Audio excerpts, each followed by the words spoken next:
तो हमारा टॉपिक चल रहा था न्यूरल कंट्रोल एंड कोऑर्डिनेशन, जिसमें हम पढ़ रहे थे ब्रेन, जिसमें हमने ब्रेन का 4 ब्रेन पढ़ा था, ठीक है ना।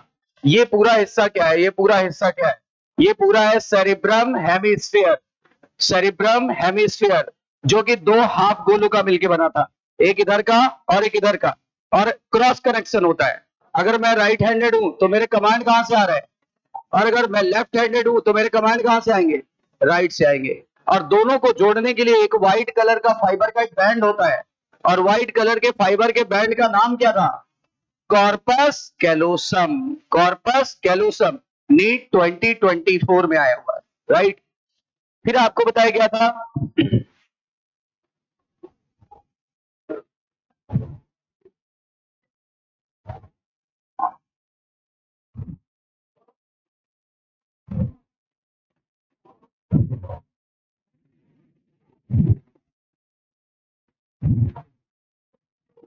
फिर आपको बताया गया था एनसीईआरटी वाला फिगर, फिर आपको बताया गया था ये सेरिब्रम है, ये सेरिब्रम हेमिस्फीयर मतलब आधा गोला है, और ये बैंड है जो जो जो दोनों आपस में जोड़ रहा है, जो दोनों सेरिब्रम को आपस में जोड़ रहा है, इसका नाम है कॉर्पस कैलोसम। यही क्वेश्चन इस बार आया हुआ था। फिर उसके नीचे की तरफ यहां चलेंगे तो थैलमस, कॉर्पस कैलोसम के नीचे जस्ट चलोगे तो आपको क्या मिलेगा, थैलमस, थैलमस के नीचे क्या मिलेगा, हाइपोथैलमस, थैलमस के नीचे क्या मिलेगा, हाइपोथैलमस। और फिर अगर और आगे बढ़ेंगे तो मिड ब्रेन मिलेगा आपको, क्या मिलेगा, मिड ब्रेन। अच्छा, मिड ब्रेन के बाद आपको क्या मिलेगा, मिड ब्रेन के बाद मिलेगा आपको हिंड ब्रेन, और हिंड ब्रेन में ये भाग क्या कहलाएगा, पोन्स, और ये भाग क्या कहलाएगा, सेरिबेलम हेमिस्फीयर, और ये भाग क्या कहलाएगा, मेडुला।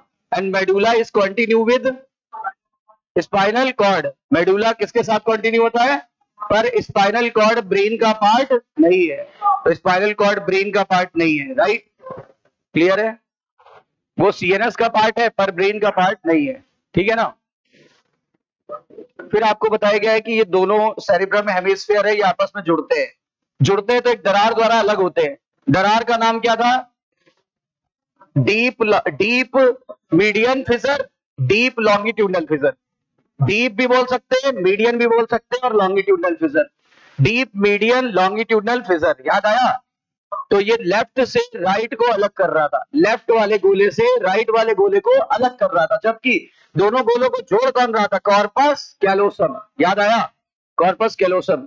अच्छा, ये भाग क्या है, ये सेरिबेलम हेमिस्फीयर, ये सेरिब्रम हेमिस्फीयर, ये सेरिबेलम हेमिस्फीयर, ठीक है ना। ये पोन्स आगे की तरफ दिख रहा है, और ये मेडुला दिख रहा है, और medulla continue with spinal cord, spinal cord.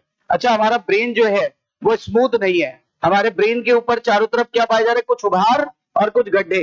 उभार को हम बोलते थे गायरस, गड्ढों को बोलते थे सल्कस, और गायरस और सल्कस जितने ज्यादा होंगे उतना ज्यादा सरफेस एरिया होगा, जितना ज्यादा सरफेस एरिया होगा न्यूरॉन्स उतने ज्यादा होंगे, न्यूरॉन्स जितने ज्यादा होंगे फंक्शन उतना अच्छा होगा। यानी ब्रेन की इंटेलिजेंस डिपेंड करती है गायरस और सल्कस के नंबर पर।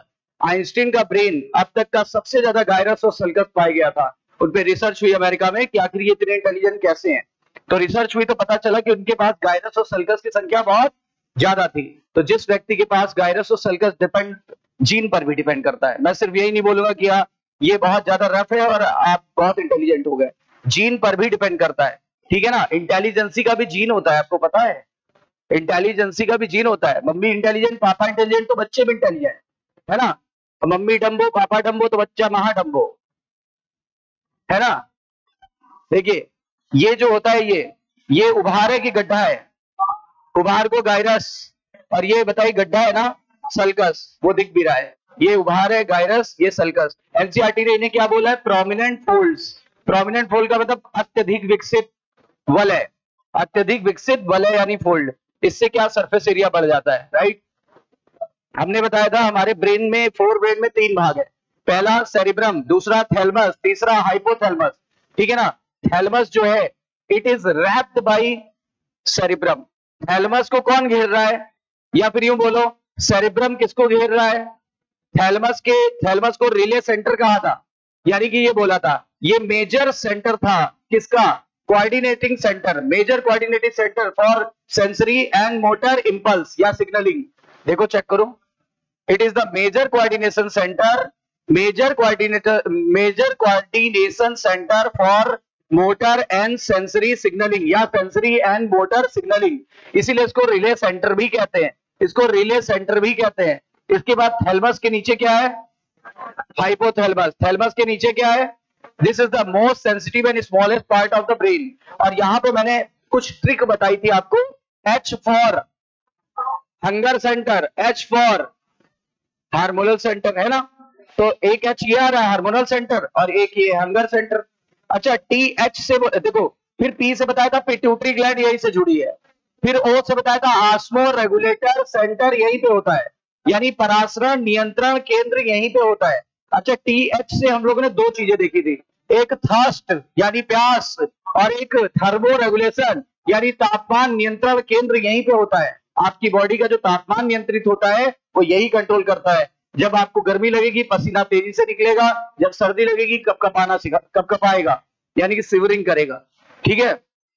फिर आपको बताया गया था लिम्बिक सिस्टम, लिम्बिक सिस्टम का पार्ट होता है। अभी आज आप पढ़ोगे कि लिम्बिक सिस्टम इसी से मिलकर बनता है।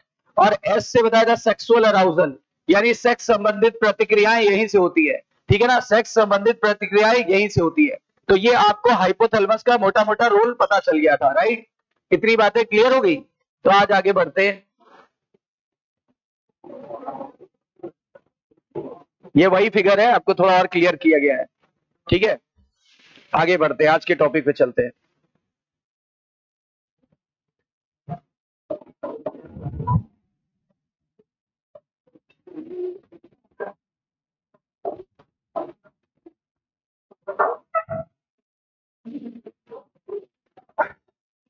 लिम्बिक सिस्टम, लिम्बिक सिस्टम क्या करता है? ये आपके अंदर जितनी भी भावनात्मक प्रतिक्रियाएं हैं, जितनी भी फीलिंग्स है, यहीं से डेवलप होती है। ठीक है ना, गुस्सा, प्यार, दिल का टूटना, दिल का जुड़ना, है ना, किसी से रूठ जाना, किसी से क्रोधित हो जाना, किसी को मार पीट के किनारे कर देना, है ना, जितनी इमोशनल रिएक्शंस है वो सारी यहीं से कंट्रोल होती है। यानी इसको भावनात्मक ब्रेन भी कहते हैं, इंग्लिश में इमोशनल ब्रेन भी कहते हैं, emotional brain.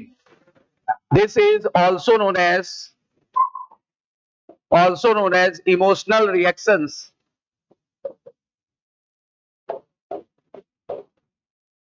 Sorry, emotional brain, क्योंकि इमोशनल रिएक्शन को कंट्रोल करता है। इमोशनल ब्रेन यानी भावनात्मक। क्या हो गया भाई, कहां पे भूकंप आ गया? भूकंप आया कि भूकंप वाली आ गई? चलो, तो भावनात्मक मस्तिष्क, ठीक है ना, क्योंकि सारी इमोशनल रिएक्शन यहीं से कंट्रोल होते हैं, because it controls all the emotional reaction of the body. ठीक है ना, ये अभी हम पढ़ेंगे, लिखने की जरूरत नहीं है। इसके लिए एक फार्मूला है मेरे पास, एलसीडी।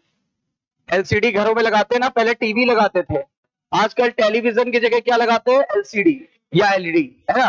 एलसीडी और एलईडी दो आते हैं।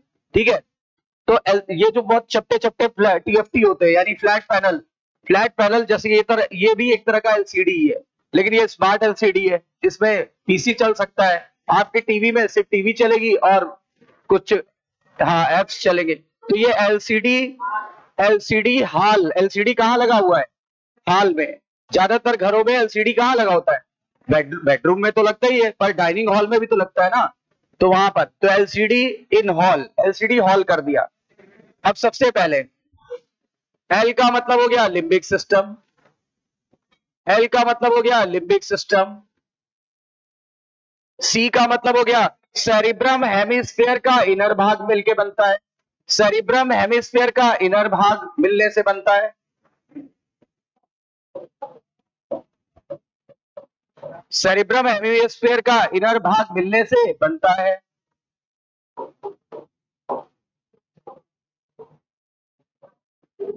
डायनसेफ्लॉन के मिलने से बनता है, डायनसेफ्लॉन के मिलने से बनता है। बस डायनसेफ्लॉन लिख दो, मतलब इन सब के मिलने से ही लिम्बिक सिस्टम बन रहा है। सर ये डायनसेफ्लॉन तो हमने देखा ही नहीं, क्योंकि बहुत डायन थी, तो कहां से देखोगे? अच्छा, इसको तो पहचानते हो ना, थैलमस, थैलमस को पहचानते हो नहीं पहचानते? और थैलमस के नीचे के हिस्से को क्या बोलते हैं? एपी हाइपोथैलेमस, और ऊपर वाले को क्या बोलेंगे सर? एपीथैलेमस। एपीथैलेमस, तो समझ गए, तीनों को मिला के बोलते हैं डायनसेफ्लॉन। बहुत डायन है, छुपी हुई थी, डायन थी, छुपी थी, हमने उजागर कर दिया, इसको एक्सपोज कर दिया। तो एपीथैलेमस, एपीथैलेमस, थैलेमस और हाइपोथैलेमस, एपीथैलेमस, थैलेमस और हाइपोथैलेमस। ठीक है, तो लिम्बिक सिस्टम सेरिब्रम हेमिस्फीयर के इनर पार्ट के मिलने से बनता है। दूसरा डायनसेफ्लॉन मिलने से बनता है। डायनसेफ्लॉन क्या होता है? डायनसेफ्लॉन जो होता है उसमें तीन भाग होते हैं, एपीथैलेमस, थैलेमस और हाइपोथैलेमस। एनसीईआरटी में एपीथैलेमस नहीं दिया था, पर तीनों को मिला लें तो डायनसेफ्लॉन बोलेंगे। और ये क्यों नहीं दिया था? क्योंकि ये नर्वस पार्ट नहीं है, नॉन नर्वस पार्ट है। ये नर्वस पार्ट नहीं है, नॉन नर्वस पार्ट है। और एच का क्या, इनका क्या मतलब हो गया? ये जो तीन लेटर हैं, इनका मतलब हो गया हाइपोथैलेमस इन्वॉल्व होता है इसमें। अभी बताया था ना कुछ देर पहले कि हाइपोथैलेमस भी इन्वॉल्व होता है, बोला था कि नहीं बोला था? हाइपोथैलेमस इन्वॉल्व होता है। और ये वर्ड आपने नहीं सुना होगा, पर अब सुन लो, एमाइगडाला। एमाइगडाला, एमाइगडाला ये बादाम जैसा होता है, आलमंड शेप होता है, कच्चा बादाम आलमंड शेप्ड होता है। ये आलमंड शेप्ड होता है। और एक मिनट, ये हाइपोथैलेमस तो इसमें आ ही गया, सुनना मेरी बात, इसको हाइपोथैलेमस तो आ ही गया है, तो हम दोबारा क्यों लिखे? यहाँ पे एक दूसरा लिख लेते हैं, हिप्पोकैम्पस। हिप्पोकैम्पस ब्रेन का एक भाग होता है, ठीक है ना? हिप्पोकैम्पस एक ब्रेन का भाग होता है, और एक अमाइगडाला भी भाग होता है। अमाइगडाला आलमंड शेप, याद रखेंगे, ए से अमाइगडाला, ए से आलमंड शेप, ठीक है ना? और एल का मतलब ये सब मिलकर के लिम्बिक लोब बनाते हैं, लिम्बिक लोब बना लेते हैं, ये सब मिलकर के लिम्बिक लोब बना लेते हैं, और लिम्बिक लोब बना लेते हैं, और पूरे सिस्टम को लिम्बिक सिस्टम कहते हैं। लोब का नाम है लिम्बिक लोब, और सिस्टम को क्या बोलते हैं? Limbic system. तो लिम्बिक सिस्टम को ही लिम्बिक लोब कह सकते हैं। अब आप देख लो कितनी आसानी से पूरी एनसीईआरटी याद होगी। लिम्बिक सिस्टम किन किन चीजों से मिलकर बनता है? सेरिब्रम हेमिस्फीयर के आउटर पार्ट से कि इनर पार्ट से? फिर दूसरा डायनसेफ्लॉन के मिलने से बनेगा ना। डायनसेफ्लॉन में कितने भाग होते हैं? तीन, एपीथैलेमस, थैलेमस और हाइपोथैलेमस। अच्छा, एच से हिप्पोकैम्पस, ए से अमाइगडाला, अमाइगडाला आलमंड यानी बादाम के आकार का होता है, और एल से लिम्बिक लोब बना लेते हैं, सब मिलकर के लिम्बिक लोब बना लेते हैं।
इतनी बातें क्लियर हो गई?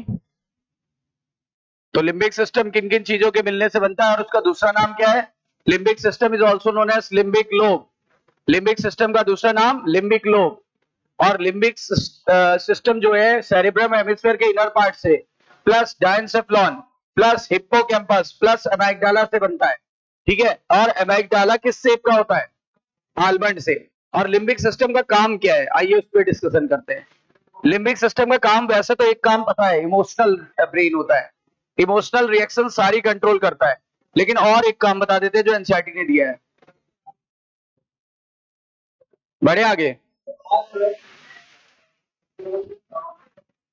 देखिए लिम्बिक सिस्टम का रोल क्या है या फंक्शन क्या है।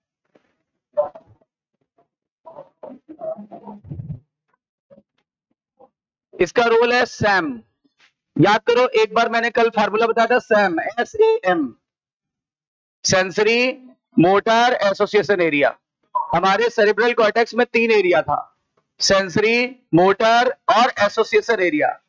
सेंसरी संवेदनाओं को ब्रेन की तरफ ले आता था इसी सेंटर में, यहां से रिस्पांस वापस जाता था। और ये ना तो सेंसरी था ना मोटर था, पर ये लार्ज एरिया था कि स्मॉल एरिया था? लार्ज एरिया था। और इसने 3 काम किए थे, अगर आपको याद हो तो कौन से 3 काम? फार्मूला बनाया था माइक, MIC। M मतलब मेमोरी, I मतलब इंटर सेंसरी एसोसिएशन, और C मतलब कम्युनिकेशन, कम्युनिकेशन बातचीत। अब की बार फार्मूले में थोड़ा सा स्पेलिंग बदल दी है, इसको भी सैम पढ़ेंगे, पहले वाले को भी सैम पढ़ेंगे। यहां पे सैम है, SEM, वहां क्या था? सैम। तो ये इसके काम हो गए। पहला हो गया सेक्सुअल बिहेवियर कंट्रोल करना, सेक्सुअल बिहेवियर कंट्रोल करना, सेक्सुअल बिहेवियर कंट्रोल करता है। दूसरा इमोशनल रिएक्शंस कंट्रोल करता है, इमोशनल रिएक्शंस कंट्रोल करता है, जैसे जैसे फियर, जैसे रेज, रेज का मतलब होता है बहुत क्रोधित हो जाना, फियर यानी डर जाना, जैसे प्लीजेंट या प्लीजर, प्लीजर के बाद एक्साइटमेंट,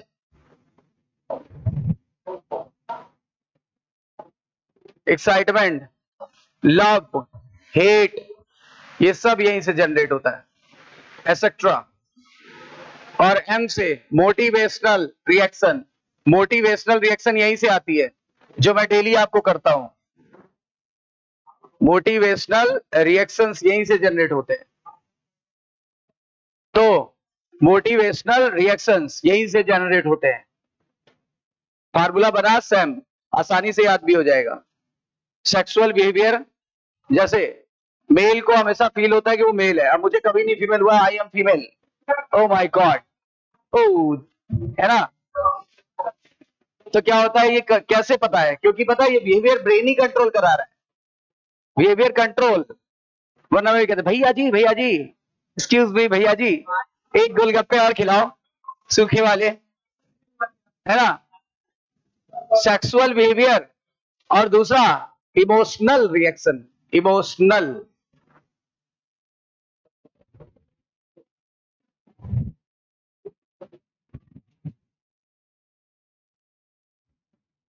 इमोशनल रिएक्शन, जैसे फियर यानी डर, रेज यानी कि क्या, क्रोधित हो जाना, प्लीजर यानी खुश हो जाना, एक्साइटमेंट, लव, हेट, ये सारी रिएक्शंस यहीं से कंट्रोल होती हैं। और इसीलिए हमने शुरुआत में बोल दिया था ये इमोशनल ब्रेन है, भावनात्मक मस्तिष्क। सारी भावनात्मक रिएक्शंस यहीं से कंट्रोल होती हैं।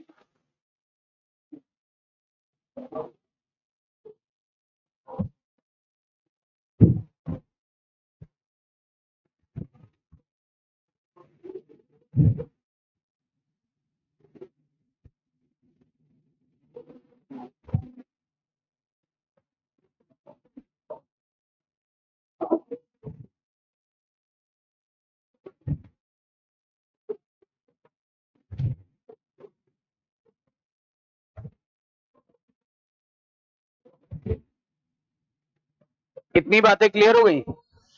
तो लिम्बिक सिस्टम किसके किसके मिलने से बना, एक बार फार्मूला लिख के वापस बता रहे हैं। LCD हॉल, जरा आप लोग बता रहे हैं। L फॉर, ये L for limbic lobe. Limbic system को ही क्या कहते हैं? Limbic lobe. किन किन चीजों के मिलने से बनता है? सेरिब्रम हेमिस्फीयर के आउटर पार्ट के इनर पार्ट? डायनसेफ्लॉन में कितनी चीजें आती हैं? थैलमस के ऊपर, थैलमस के नीचे, अच्छा फिर ये हिप्पोकैम्पस, हिप्पोकैम्पस लोब बोलते हैं इसको, एमाइड डाला, आलमंड शेप होता है। जब ये सारी चीजें मिल जाएंगी तो लिम्बिक लोब बन जाएगा। लिम्बिक लोब का काम क्या है? Formula Sam, SEM। ई तो याद ही रहेगा, इमोशनल रिएक्शंस। S से सेक्सुअल बिहेवियर, M से मोटिवेशनल रिएक्शन। और इमोशनल रिएक्शन में ये उनके नाम दे दिए गए, गुस्सा, प्यार, घृणा, ठीक है ना, क्रोधित हो जाना, ये सारा एक्साइटमेंट होना, ये सारी चीजें कहाँ? ब्रेन से ही कंट्रोल होती है, ब्रेन के इसी हिस्से से कंट्रोल होती है, यानी लिम्बिक सिस्टम से। अब एनसीईआरटी एक बार इतने का पढ़ लेते हैं।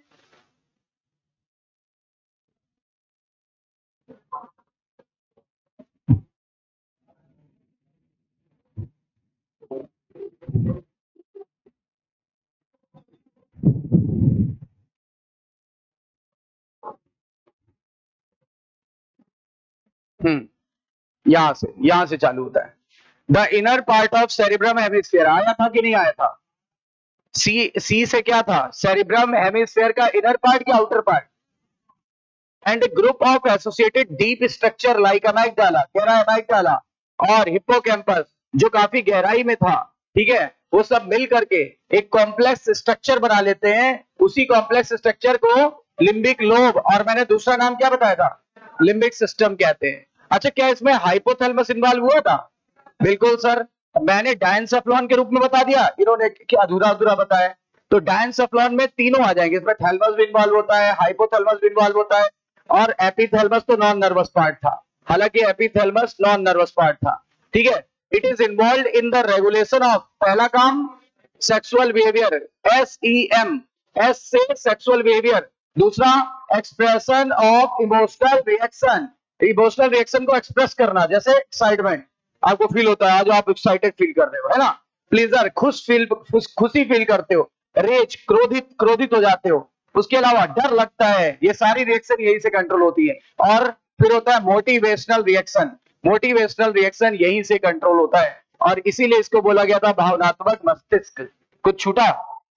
हो गया कवर अप। अब आते हैं नेक्स्ट हेडिंग पे, that is mid brain, that is mid brain, mid brain पे आते हैं, ठीक है, मिड ब्रेन।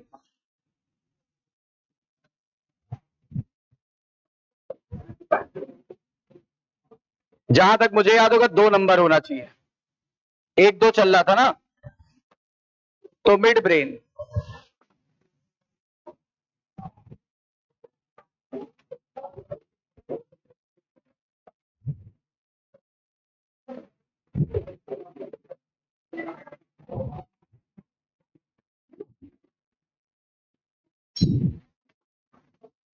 मिड ब्रेन, ठीक है, देखिए समझिए इसको, ये फोर ब्रेन और किसके बीच होता है? हिंड ब्रेन के बीच होता है ना। और यहां सुनो, फोर ब्रेन का जो अभी पार्ट पढ़ रहे थे वो था थैलेमस, और इसके नीचे था हाइपोथैलेमस, और यहां पे होता है पोन्स। यहां का पहला भाग क्या था? पोन्स। इन दोनों के बीच में होता है, इन दोनों के बीच में होता है। तो मिड ब्रेन कहां होता है? मिड ब्रेन होता है थैलेमस या hypothalamus of fore brain and pons of, बताओ, हिंड ब्रेन। एनसीईआरटी ने जैसे लिखा है मैंने वैसे ही बता दिया आपको। क्या बोला एनसीईआरटी ने? एनसीईआरटी ने बोला है, इधर देखो ध्यान से,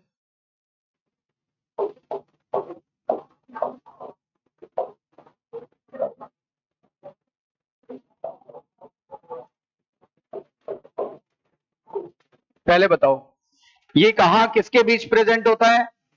ये प्रेजेंट होता है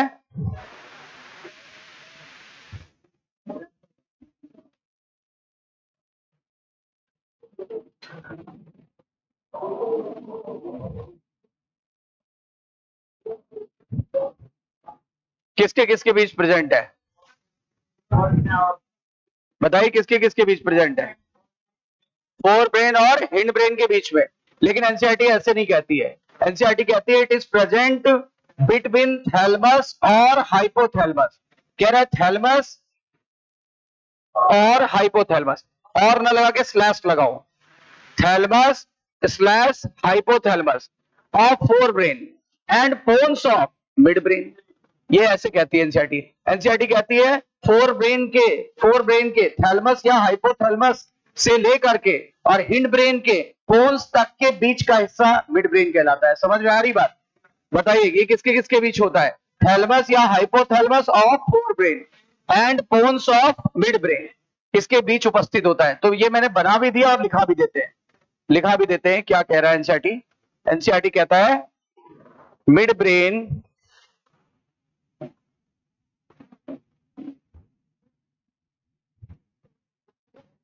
फोर ब्रेन के थैलेमस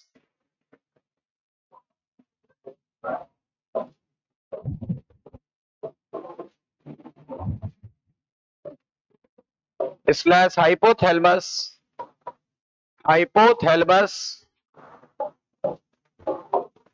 से लेकर हिंड ब्रेन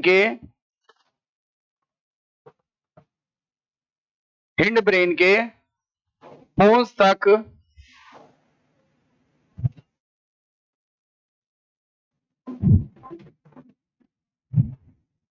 पोन्स के बीच प्रेजेंट होता है। बोलो सही है ना? के बीच प्रेजेंट होता है। मैंने दोनों लिख दिया कि मिड ब्रेन फोर ब्रेन के थैलेमस या हाइपोथैलेमस से लेकर के और हिंड ब्रेन के पोन्स के बीच प्रेजेंट या उपस्थित होता है। एक ही बात है, दिख भी रहा है और लिखा भी है।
तो मिड ब्रेन यानी मध्य मस्तिष्क, थैलेमस या हाइपोथैलेमस ऑफ फोर ब्रेन और पोन्स ऑफ हिंड ब्रेन के बीच प्रेजेंट होता है।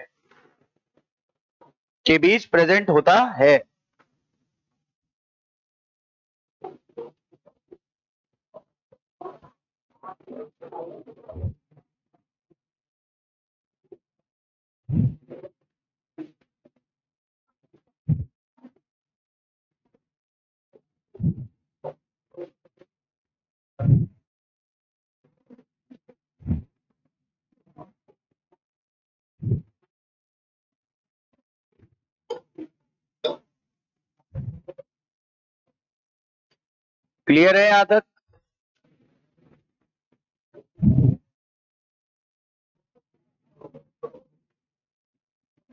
अब देखिए मिड ब्रेन के डोर्सल साइड पर, डोर्सल का मतलब होता है ऊपर, वेंट्रल का मतलब होता है नीचे। ठीक है, जैसे हमारा ऊपरी भाग ये है, अगर हम लोग ऐसे चल रहे होते तो ऊपर तो यही होता ना। अब वो बात अलग है कि इवोल्यूशन के दौरान हमारे हाथ फ्री हो गए जिससे हम लोग सीधे खड़े हो गए। हमारे अलावा कोई भी एनिमल बताइए जो हमारी तरह सीधे खड़ा हो सकता है? कोई नहीं। अब मंकी वगैरह भी है, देखो वो लोग दोनों हाथ दोनों पैर का इस्तेमाल करते हैं। ठीक है ना? कोई भी वो गोरिल्ला भी है, दोनों हाथ दोनों पैर से का इस्तेमाल करके चलते हैं, है ना? हम ही लोग हैं जो केवल और केवल पैर का इस्तेमाल करके चलते हैं। इसलिए हमारा डोर्सल भाग ये है, वेंट्रल भाग ये है। बाकी जो जीव जंतु होते हैं वो ऐसे रहते हैं और उनका ऐसे वाला भाग ही होता है। तो हमारा डोर्सल ये है, वेंट्रल ये है। तो यानी मैं बात कर रहा हूं मिड ब्रेन के डोर्सल हिस्से का। डोर्सल मतलब ऊपर वाला कि नीचे वाला? ऊपर वाला कि नीचे वाला? तो देखो मिड ब्रेन के डोर्सल भाग को, मिड ब्रेन के, जैसे मैं इस क्लासरूम की बात करूं, ये छत है तो छत ऊपर है कि नीचे है? तो डोर्सल हुई। और जहां मैं खड़ा हूं वो फ्लोर है ना, फ्लोर क्या हुआ? वेंट्रल। और दीवारें लेटरल हुई, साइडों को लेटरल बोलते हैं। हिंदी में सुनो, पृष्ठ भाग, अधर भाग, पार्श्व भाग, समझे? पृष्ठ भाग डोर्सल, अधर भाग वेंट्रल, पार्श्व भाग लेटरल। समझ आई बात? क्लियर? तो मिड ब्रेन के डोर्सल साइड पर ध्यान देना, मैं इस बात को काफी फोकस कर रहा हूं। मिड ब्रेन के डोर्सल साइड पर 4 उभार या स्वेलिंग, उभार को स्वेलिंग कहते हैं, 4 उभार या स्वेलिंग्स, या इसी को बोल सकते हैं लोब्स,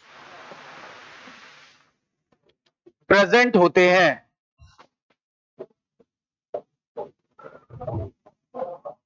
ठीक है ना? जिसे याद करो, कार्पोरा क्वाड्रिजेमिना बोलते हैं। कार्पोरा मतलब बॉडी, कार्पोरा मतलब बॉडी, और क्वाड्री मतलब 4, जेमिना मतलब मिली हुई बॉडी। कार्पोरा क्वाड्री,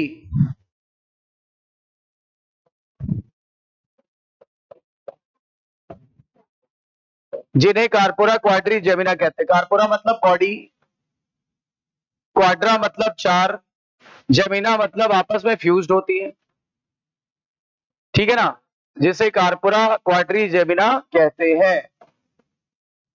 ये देखिए, इमेजिनेशन बन जाए इसके लिए एक फिगर ड्रॉ कर लेते हैं। ये देखो, डॉर्सल साइड मतलब ऊपर का भाग। ये देखो कितनी बॉडीज हैं, ये 2 ऊपर होती हैं और 2 नीचे होती हैं। इनका नाम हमारे सिलेबस में नहीं है, काम भी नहीं है, वरना इनका नाम वैसे बता दे रहे हैं, लिखना नहीं है। इनका नाम है सुपीरियर कोलिकुली, इंफीरियर कोलिकुली, है ना? एनीवे, जाने दो। तो 2 सुपीरियर होती है और 2 इंफीरियर होती है। 2 सुपीरियर होती है, 2 इंफीरियर होती है। वैसे इनका छोटा सा रोल बता देते हैं। ये रिफ्लेक्स में मदद करती है, ऑडिटरी रिफ्लेक्स और विजुअल रिफ्लेक्स में मदद करती है, लेकिन आपके सिलेबस में नहीं, इसलिए ज्यादा नहीं जानना। बस इतना जान लो कि 4 होती है, 2 ऊपर 2 नीचे। ठीक है?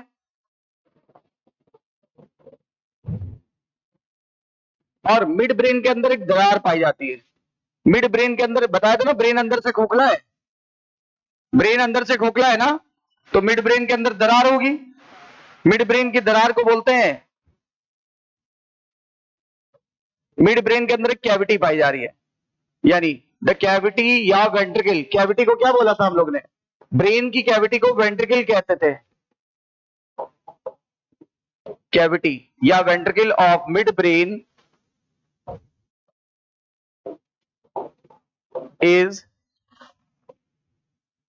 सेरिब्रल एक्विडक्ट, और इसका एक और नाम है ईटर, जो एनसीईआरटी में नहीं दिया पर क्वेश्चन पूछा गया है।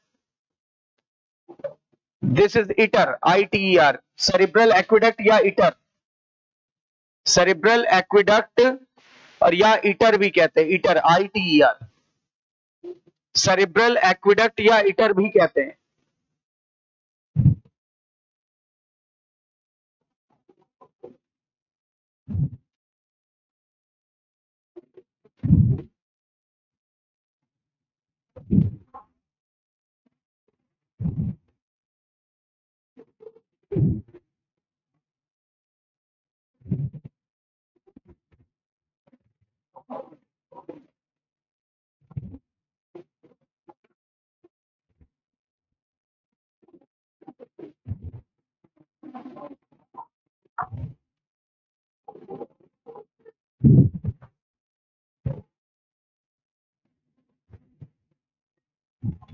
और इसको एक्विडक्ट क्यों कहते हैं? इसमें एक एक्वस सोल्यूशन भरा होता है, वही CSF, सेरिब्रोस्पाइनल फ्लूइड। याद दिला दूं, सेरिब्रोस्पाइनल फ्लूइड, ये देखो यहां पर भरा हुआ है, काफी एक्वस होता है, काफी पानी जैसा होता है।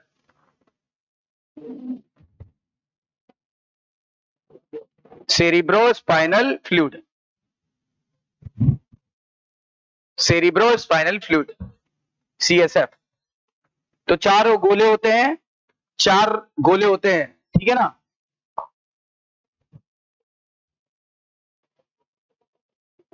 दो ऊपर वाले को सुपीरियर बोलते हैं, 2 नीचे वाले को इंफीरियर कहते हैं।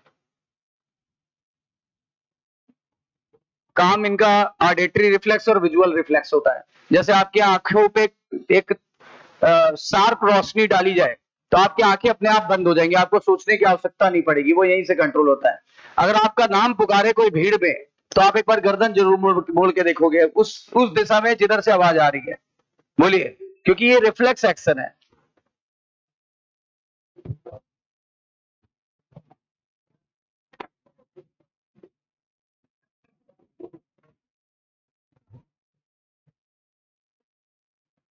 तो cavity of mid brain is known as cerebral aqueduct, cerebral aqueduct, या दूसरा नाम ईटर।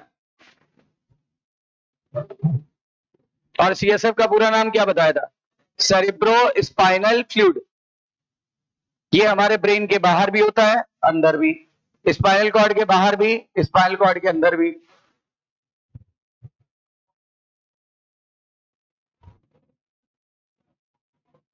और ब्रेन के खाली स्थान को क्या कहते हैं? वेंट्रिकल। ब्रेन की कैविटी को क्या कहते हैं? वेंट्रिकल। अच्छा, हमारे जो हार्ट है उसके लोअर चैम्बर को भी क्या कहते हैं? वेंट्रिकल। हार्ट के लोअर चैम्बर को भी क्या कहते हैं? वेंट्रिकल। ऊपर वाले चैम्बर को एट्रियम या ऑरिकल, आलिंद और निलय। याद आया? तो ये हो गया हमारा मिड ब्रेन। मिड ब्रेन में इतना ही था, मिड ब्रेन में इतना ही था। अब आते हैं लास्ट वाला brain, that is hind brain. Mid brain को पहले पढ़ लेते हैं। देखो क्या लिखा है, mid brain is located between, किसके किसके बीच था? The thalamus and hypothalamus of the fore brain. कह रहा है ये थैलेमस और हाइपोथैलेमस ऑफ फोर ब्रेन से लेकर के और पोन्स ऑफ हिंड ब्रेन के मध्य उपस्थित था। बिटवीन का मतलब दोनों के बीच में। और मैंने बना के भी बताया था और थ्योरी में भी लिखा हुआ है। इसके अंदर एक कैनाल पाई जाती है, कैनाल का नाम अभी अभी बताया, सेरिब्रल एक्विडक्ट, जिसका दूसरा नाम बताया ईटर, ITER, इसे ईटर भी कहते हैं। ठीक है ना? It passes through the mid brain, और मैंने बना के बताया कि मिड ब्रेन से ही पास हो रहा है। अच्छा, डॉर्सल पोर्शन, डॉर्सल की ventral, dorsal portion of mid brain consist of mainly 4 rounded swelling. Swelling को ही क्या बोला था? लोब्स। नाम क्या था? Corpora quadri जेमिना। एक एक बात क्लियर है? Corpora quadri जेमिना। हिंड ब्रेन पे आते हैं। आइए हिंड ब्रेन पहले पढ़ लें, फिर एनसीईआरटी पढ़ते हैं, चैप्टर फिनिश। तो बचा ही क्या है?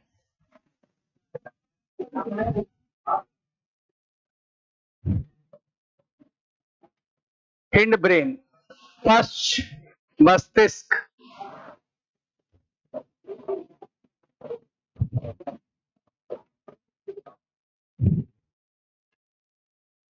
पश्च मस्तिष्क, पीछे वाला मस्तिष्क।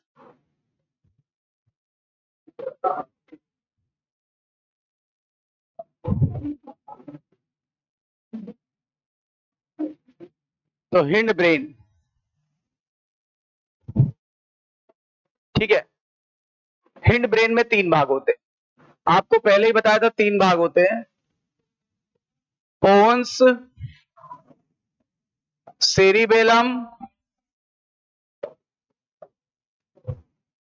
और मेडुला। और मेडुला का पूरा नाम होता है मेडुला ऑब्लोंगेटा। इस बार इस पूरे टॉपिक से कम 4 या 5 लाइनें आई थी, मतलब ऐसे टुकड़ों में, कहीं मैचिंग में पॉइंट था, तो कहीं ये पूछ लिया था कि ये सेंटर कहाँ होता है, वो सेंटर कहाँ होता है, ठीक है ना? और फिर ये भी पूछ लिया था, ये मतलब डिफरेंट डिफरेंट क्वेश्चन 2024 में यहीं से बने। सबसे ज्यादा क्वेश्चन बना तो कहां से बना? हिंड ब्रेन से। वो एक एक करके पढ़ते हैं। पहले मैं बना दूं फिगर। ये 4 स्वेलिंग याद आ रही है? ठीक है, ये देखिए 4 स्वेलिंग हो गई, ये ऊपर वाली, ये नीचे वाली। और अभी अभी पढ़ा था ये एक कैविटी है अंदर। कैविटी भूल जाओ थोड़ी देर के लिए, फिर भी 1 मिनट ये लो इमेजिनेशन के लिए। कैविटी में फ्लूइड भरा हुआ था, ठीक है, यानी ये मिड ब्रेन था। अब मिड ब्रेन के ही आगे चालू हो जाता है, मिड ब्रेन के ही आगे चालू हो जाता है क्या?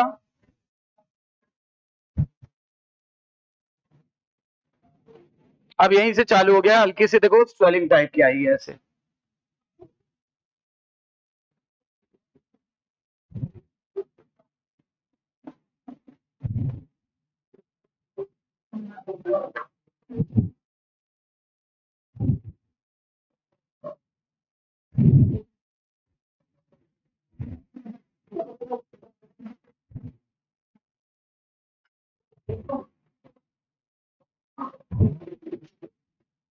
ये क्या था भाई सर? Mid brain. ये क्या था? Mid brain. ऑब्वियस सी बात है, ये क्या है? Hind brain. ये पूरा हिंड ब्रेन है। इसका पहले बता दें, ये भाग कहलाता है पोन्स, ये भाग कहलाता है आपका मेडुला, और ये भाग कहलाता है स्पाइनल कॉर्ड। लेकिन ये ब्रेन का पार्ट नहीं है, फिर बता रहा हूं। लेकिन ये इसलिए बता रहा हूं क्योंकि medulla continue with spinal cord, medulla जुड़ा होता है स्पाइनल कॉर्ड से, ऐसा एनसीईआरटी में लिखा है, इसलिए बता रहा हूं। बट लिख देता हूं, नॉट पार्ट ऑफ ब्रेन।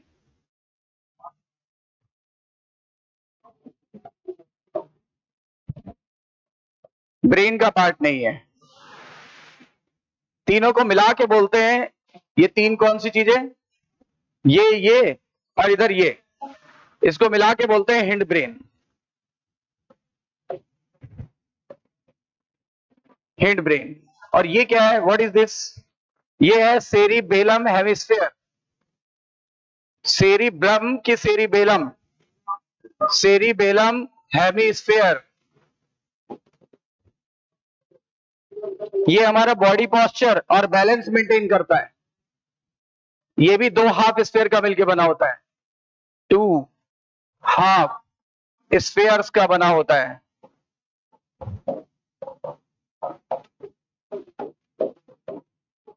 याद करो, ये सेकेंड लार्जेस्ट पार्ट है। याद है कुछ? फर्स्ट कौन सा था? फर्स्ट कौन सा था? तो सेकंड कौन सा है? राइट।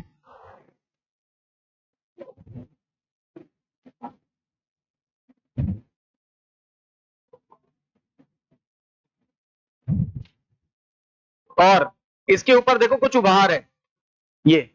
ये उभार क्या चीज है? जैसे उसके ऊपर उभार था, प्रोमिनेंट फोल्ड्स बोला था एनसीईआरटी ने, इसके ऊपर बोल दिया है सिर्फ कन्वोल्यूशंस। कन्वोल्यूशन का मतलब सलवटे।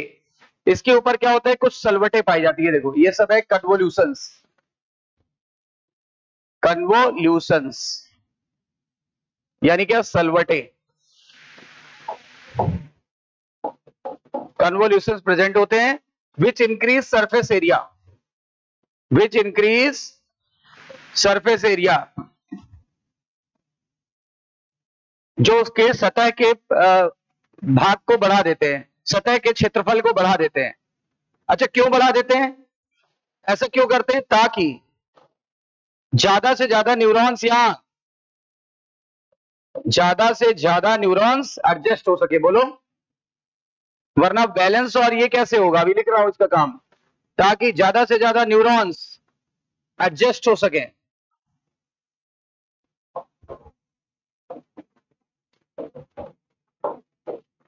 और इसका काम था हेल्प्स इन बैलेंस, बॉडी को बैलेंस करता है, and maintain posture, and maintain body posture, body posture को मेंटेन करता है।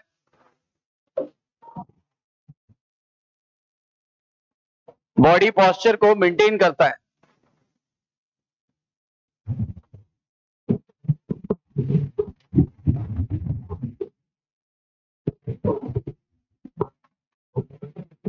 कंटिन्यू हो गया क्लास। चलिए बात।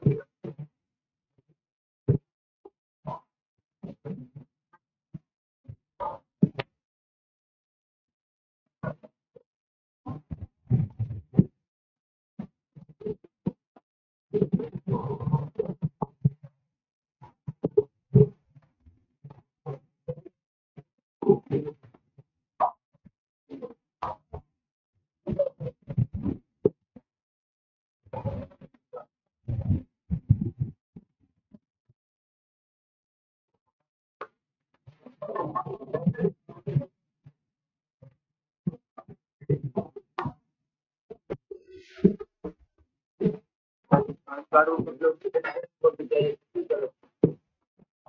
बोल सकते हैं रफली।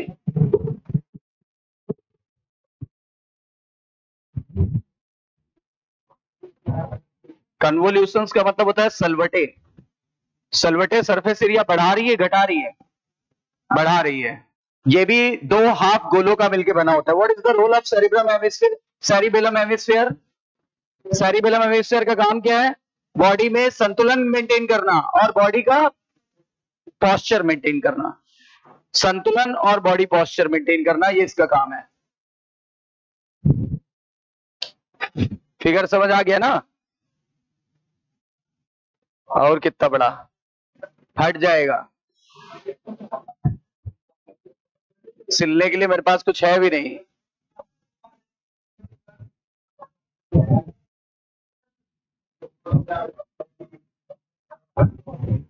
पहले लिखो फिर उधर कर रहे हैं।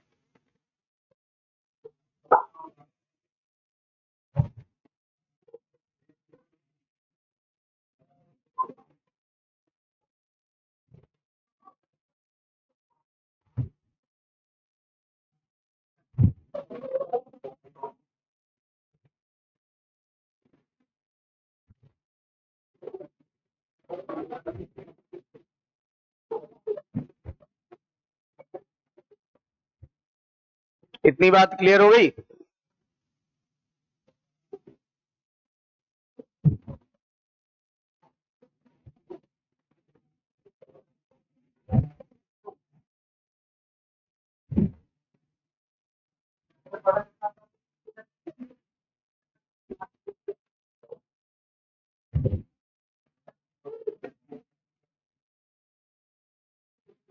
थ्योरी पे आना है ना? थ्योरी थ्योरी लिखो।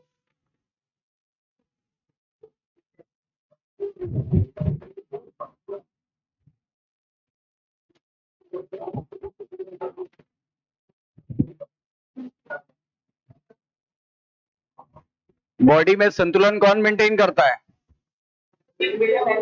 हाँ, मेडुला का पूरा नाम मेडुला ऑब्लोंगेटा।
ये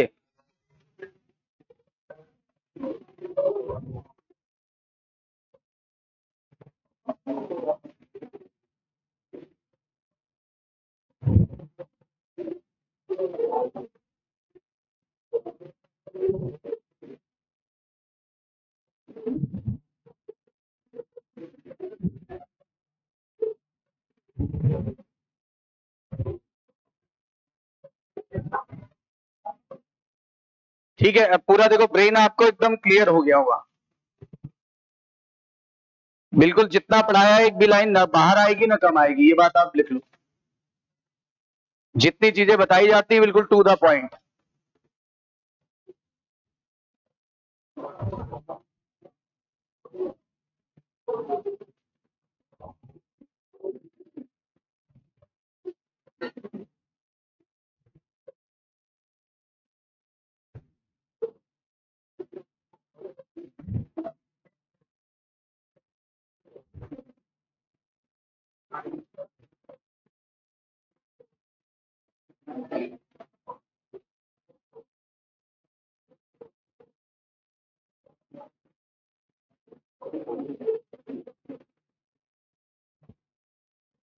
हो गया।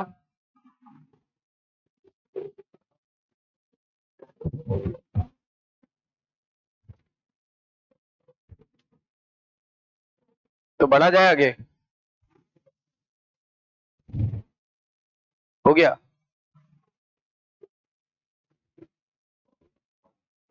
अब हम करेंगे आखिरी वाला भाग, मेडुला पे 2 क्वेश्चन, मेडुला वाले क्वेश्चन। मेडुला जो होता है इस पे इस साल सबसे ज्यादा क्वेश्चन पूछा गया था।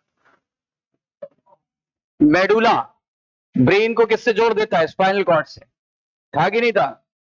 मेडुला ब्रेन को किससे जोड़ रहा है? Right.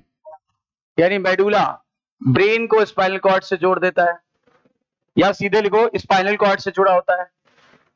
Medulla connected with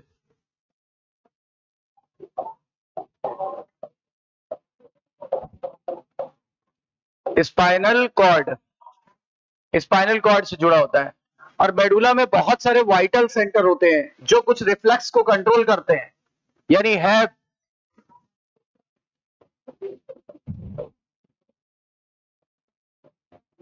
many vital centre which controls vital reflex. Vital समझते हो? जिसके बिना जीवन न चल सके, जीवन संबंधित, यानी related with life, related with life, जो जीवन से संबंधित कार्य होते हैं उसको बोलते हैं वाइटल। और रिफ्लेक्स का मतलब होता है प्रतिवर्ती क्रियाएं।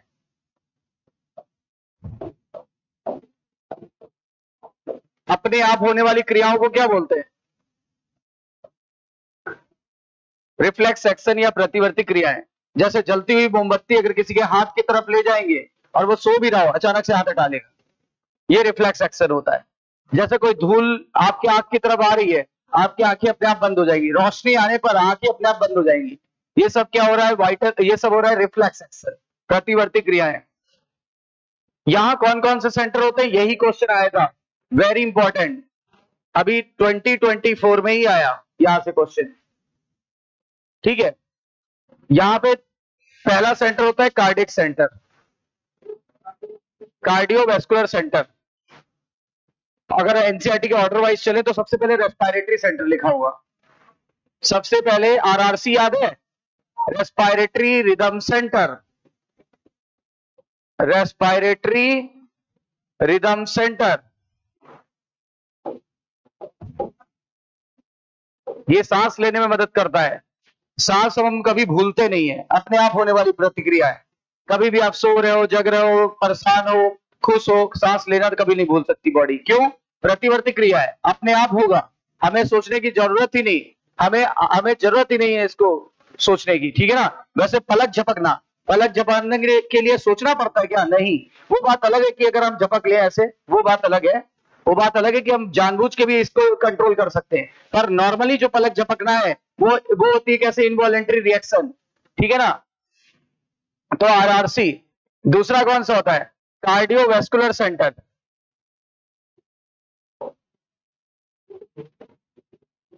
यानी हृदय की गति को हम, जब हम लोग क्या होता है, हृदय की गति को अपनी आवश्यकता अनुसार एडजस्ट कर लेती बॉडी। आपने देखा कैसे? जब सीढ़ियां चढ़ने लगो, हृदय की गति बढ़ जाएगी घट जाएगी, उस समय पंपिंग फोर्स बढ़ जाएगा कि घट जाएगा, उस समय हार्ट को ज्यादा ब्लड पंप करना पड़ेगा कि कम करना पड़ेगा, है ना? तो ये कंट्रोल कर रहा होगा अपने आप। फिर आगे एक तीसरा होता है गैस्ट्रिक सिक्रीशन, यानी कि हमारे पेट में जितने जूस निकलते हैं वो सब यहीं से निकलते हैं। Gastric secretion, gastric secretion etcetera, gastric secretion etcetera. ये अभी एसेट्रा मत लगाओ, यहीं पे होता है वॉमिटिंग सेंटर, यही होता है वॉमिटिंग सेंटर, यानी उल्टी का केंद्र। जब हम उल्टी करते हैं यहीं से संवेदनाएं आती हैं। यहीं पर स्नीजिंग एंड कफिंग सेंटर भी होता है, स्नीजिंग एंड कफिंग, यहीं पर स्नीजिंग और कफिंग सेंटर होता है। देखा होगा कि जब गले में कभी खांसी वो खाना फंस जाए तो खांसी अपने आप आने लगती है, और इतनी तेज आती है कि वो खाना फिर या बाहर आ जाएगा।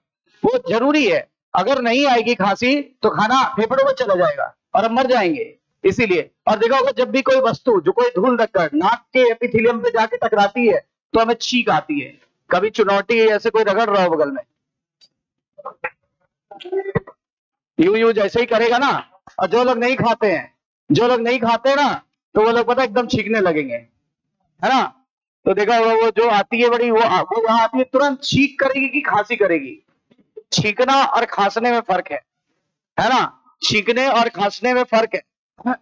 ये क्या थी और ये क्या थी?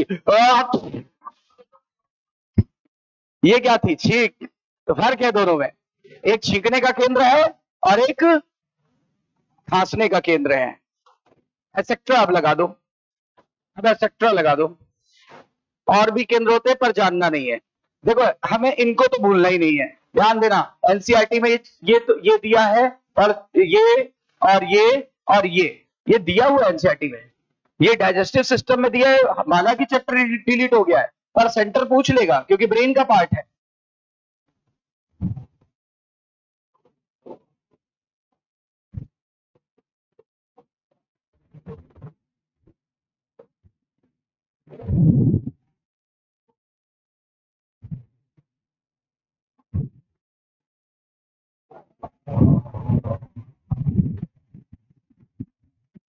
एक लास्ट लाइन,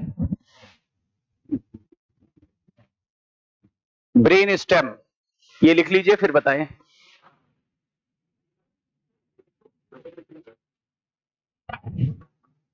उसके पहले रुकिएगा, पहले पोन्स पे भी 2 लाइनें कह दें, एक लाइन कहनी है पोन्स पे।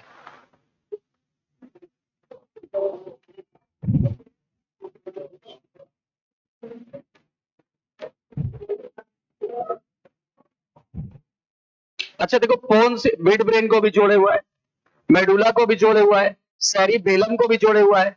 तो क्या इसको ब्रिज नहीं कह सकते? कह सकते कि नहीं कह सकते? एनसीईआरटी ने नहीं कहा पर क्वेश्चन आया हुआ है कि बताओ which part is known as bridge. तो आंसर आएगा पोन्स। पोन्स जो है ब्रिज की तरह काम करता है क्योंकि डिफरेंट पार्ट्स को आपस में जोड़ देता है। एनसीईआरटी ने ये तो लिखा है कि डिफरेंट पार्ट को आपस में जोड़ता है पर ब्रिज नहीं कहा, पर क्वेश्चन आया हुआ ब्रिज किसे कहते हैं। तो ब्रिज किसे कहते हैं? पोन्स को। लिख लिया है यहां तक?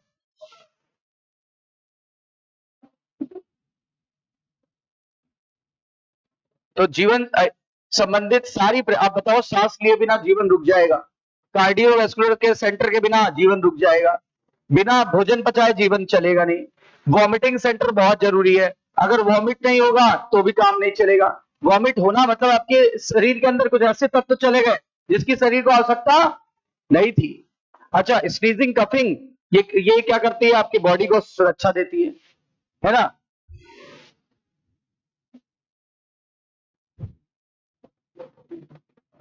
पोन्स पे एक लाइन और एक लाइन ब्रेन स्टेम पे, तो चैप्टर खत्म हो गया। फिर क्वेश्चन करते हैं इसके।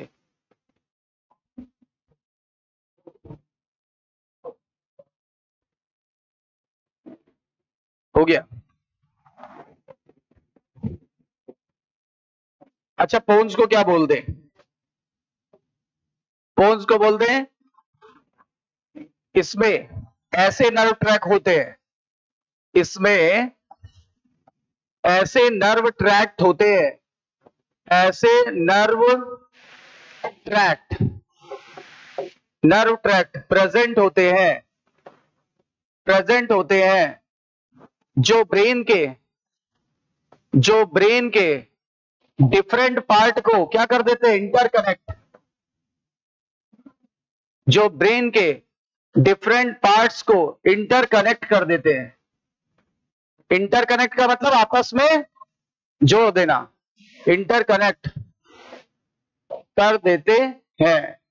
तो इट एक्ट एज ब्रिज, इसको मैं बोलूंगा ब्रिज। ये ब्रिज है, bridge. It act as bridge.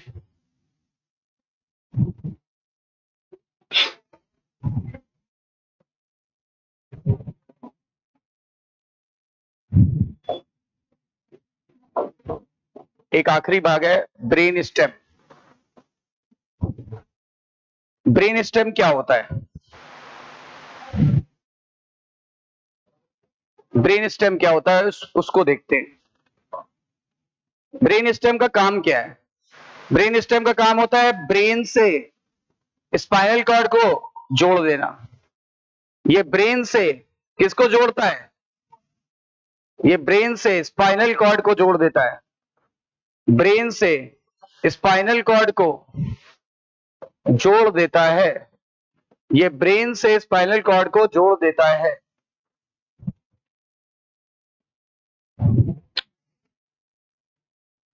रुक जाइएगा, पहले दिखा दूं ब्रेन स्टेम है क्या। ब्रेन स्टेम ये है, देखो यहां देखो।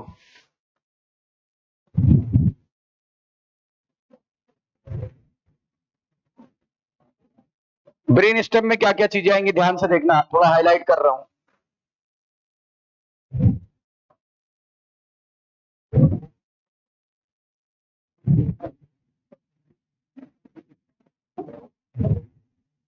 क्या क्या आया देखो, मैंने अभी अभी हाईलाइट किया। मिड ब्रेन, पोन्स और तो पूरा एक वो बना रहा है रॉड लाइक स्ट्रक्चर जिससे सपोर्ट मिलेगा। और ये ब्रेन से किसको जोड़ दे रहा है? स्पाइनल कॉर्ड से। एक बार फिर से क्लियर करो क्या क्या आएगा जरा देखो, अब हाईलाइट कर रहा हूं। पहला क्या आया?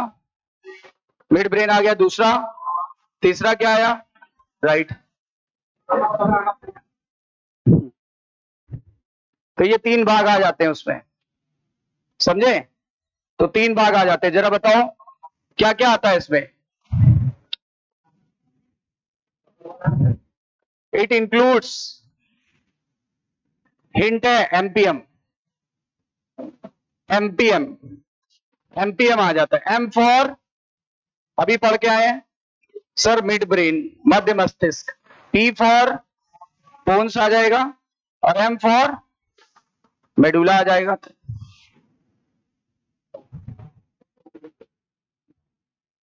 एम फॉर मेडुला आ जाएगा। फार्मूला बना एमपीएम, मिड ब्रेन, पोन्स और मेडुला। मिड ब्रेन, पोन्स और मेडुला।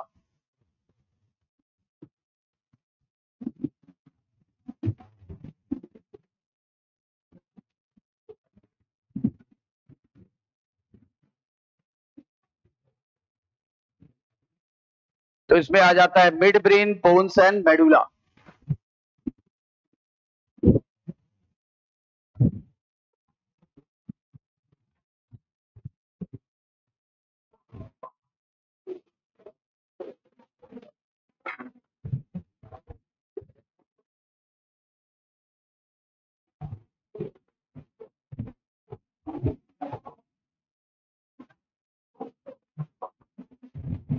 मिड ब्रेन, पोन्स और मेडुला।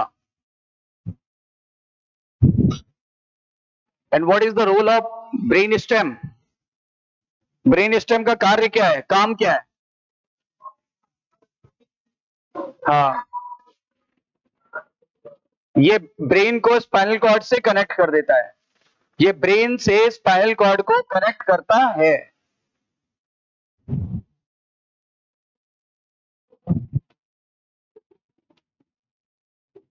तो ये आपका पूरा neural control and coordination chapter finish हो गया, ठीक है ना? अब इसमें क्वेश्चंस करेंगे। कुछ क्वेश्चंस आपको दिए गए हैं, तो कुछ क्वेश्चंस मैं करा रहा हूं, कुछ उसमें है, कुछ मैं करा रहा हूं। चलिए,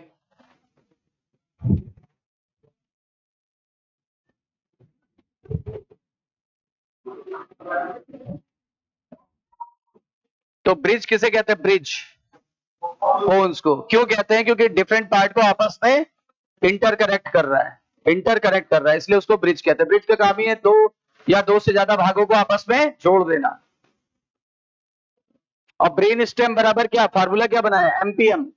M for mid brain, P for pons और फिर से M for medulla. M for medulla.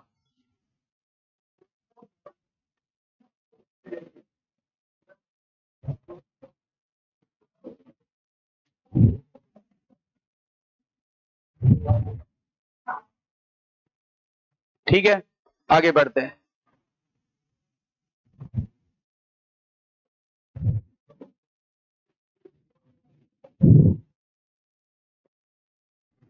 चलिए आगे बढ़ते हैं, एक बार जरा रीडिंग मार लें एनसीईआरटी की।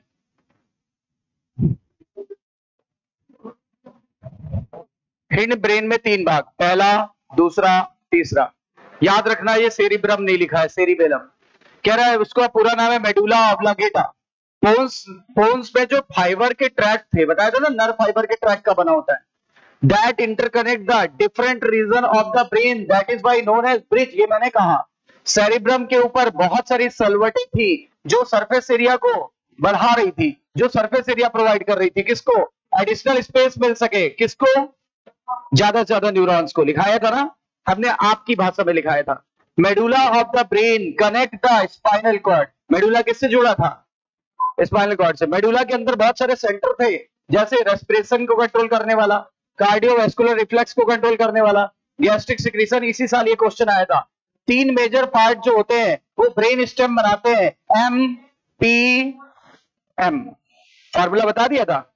अच्छा, ब्रेन स्टेम जो है वो कनेक्शन बनाता है किसके किसके बीच? ब्रेन और स्पाइनल कॉर्ड। लेटेस्ट एनसीईआरटी थी, कुछ बचा नहीं, फिनिश। बाकी जो पुरानी एनसीईआरटी उसमें सब हट गया। इतना ही आपका बचा था जो मैंने पूरा करा दिया, राइट। अब क्वेश्चंस करते हैं कुछ।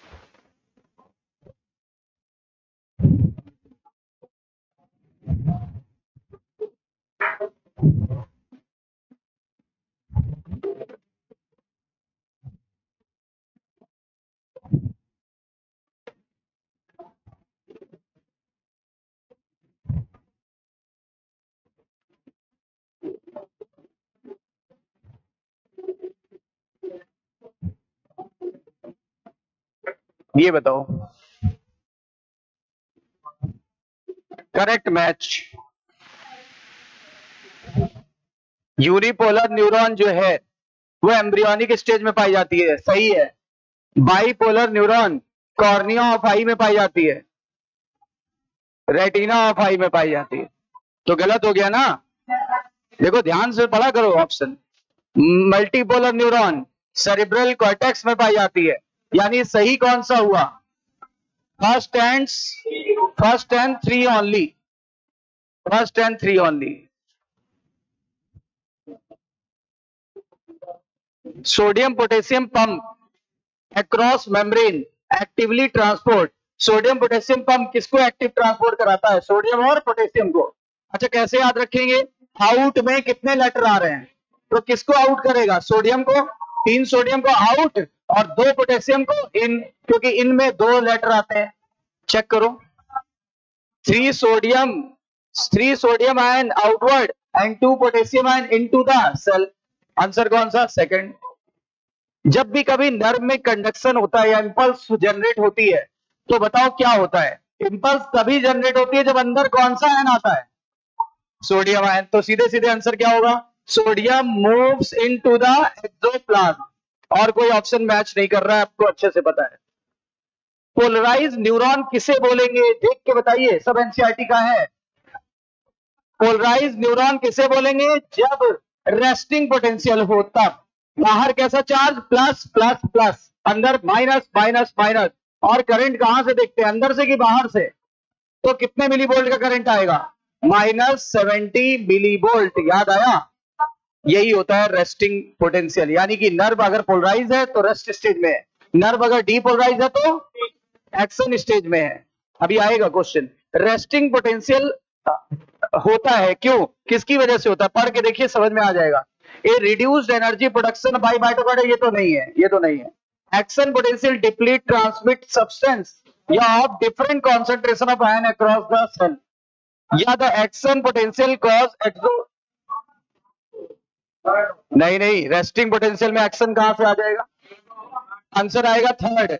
जब आयन का कॉन्सेंट्रेशन इधर उधर डिफरेंट होता है।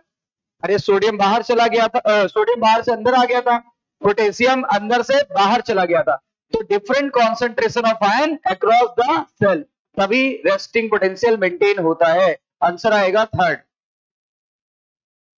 पोलैरिटी ऑफ मेम्ब्रेन रिवर्स कब होती है? जब एक्शन पोटेंशियल होता है, कि जब नर्व इंपल्स आता है तब। देखो एक्शन पोटेंशियल को ही नर्व इंपल्स बोलते हैं। तो पहला भी सही लग रहा है, दूसरा भी सही लग रहा है। और देखो मेम्ब्रेन इस समय पोलराइज की बजाय क्या हो जाएगी, यानी बाहर प्लस की जगह माइनस और अंदर माइनस की जगह तो पोलराइज तो डीपोलराइज बोलेंगे ना। अब बताइए कौन सा ऑप्शन सही, यानी more than one statement, all of these statement are correct.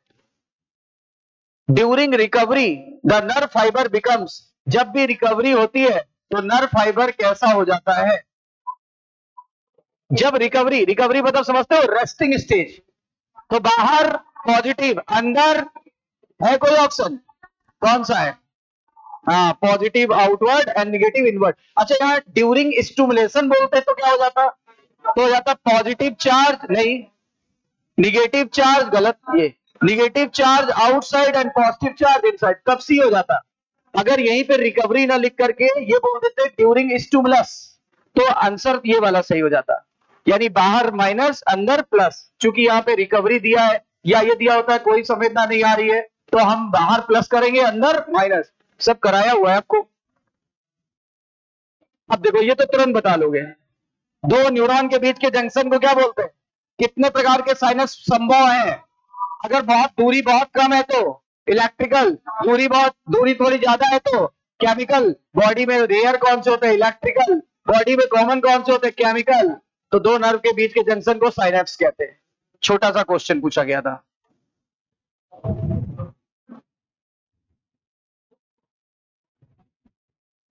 During propagation of nerve, during propagation of nerve मतलब जब भी नर्व इंपल्स प्रोपोगेट करती है यानी एक्शन पोटेंशियल जनरेट होता है तो result from the movement of, क्यों किसकी वजह से जनरेट हुआ, एक्शन पोटेंशियल किसकी वजह से जनरेट हुआ, सोडियम के एंट्री की वजह से।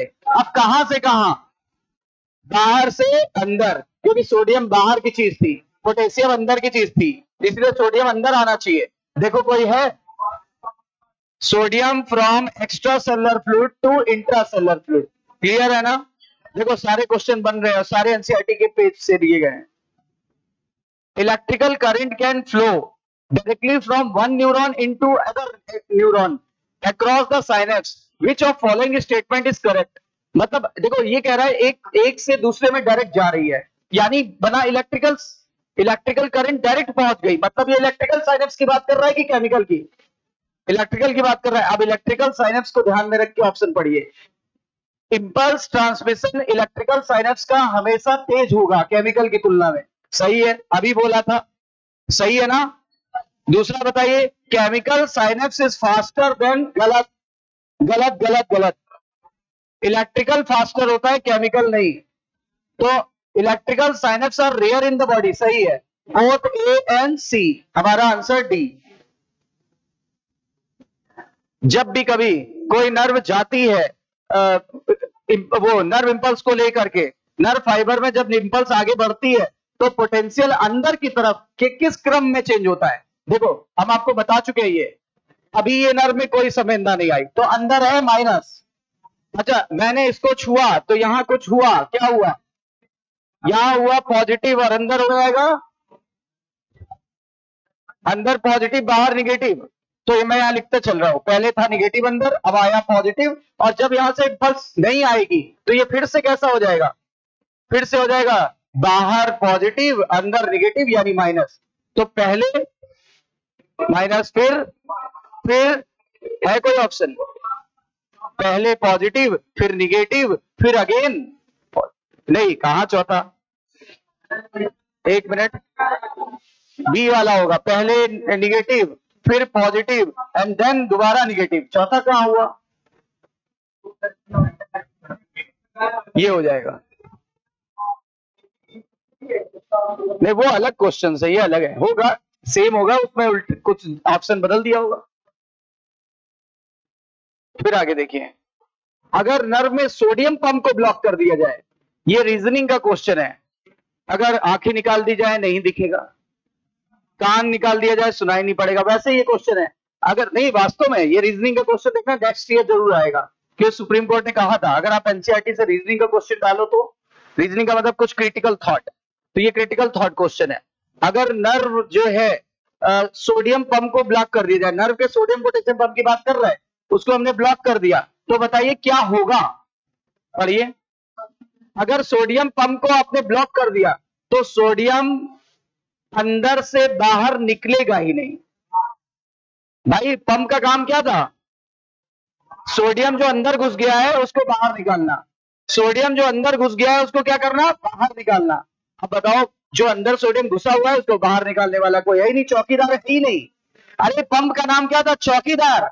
अब चौकीदार नहीं है तो बताओ क्या होगा? चौकीदार नहीं है तो जो शरारती तत्व हैं वो अंदर ही रह जाएंगे, यानी सोडियम कहां रह जाएगा? देखो पोटेशियम नहीं लिखा इसलिए हम पोटेशियम पे कुछ टिप्पणी नहीं करेंगे, केवल सोडियम पंप को बात कर रहे हैं। तो बताओ क्या हो जाएगा? Sodium inside the nerve will be increase.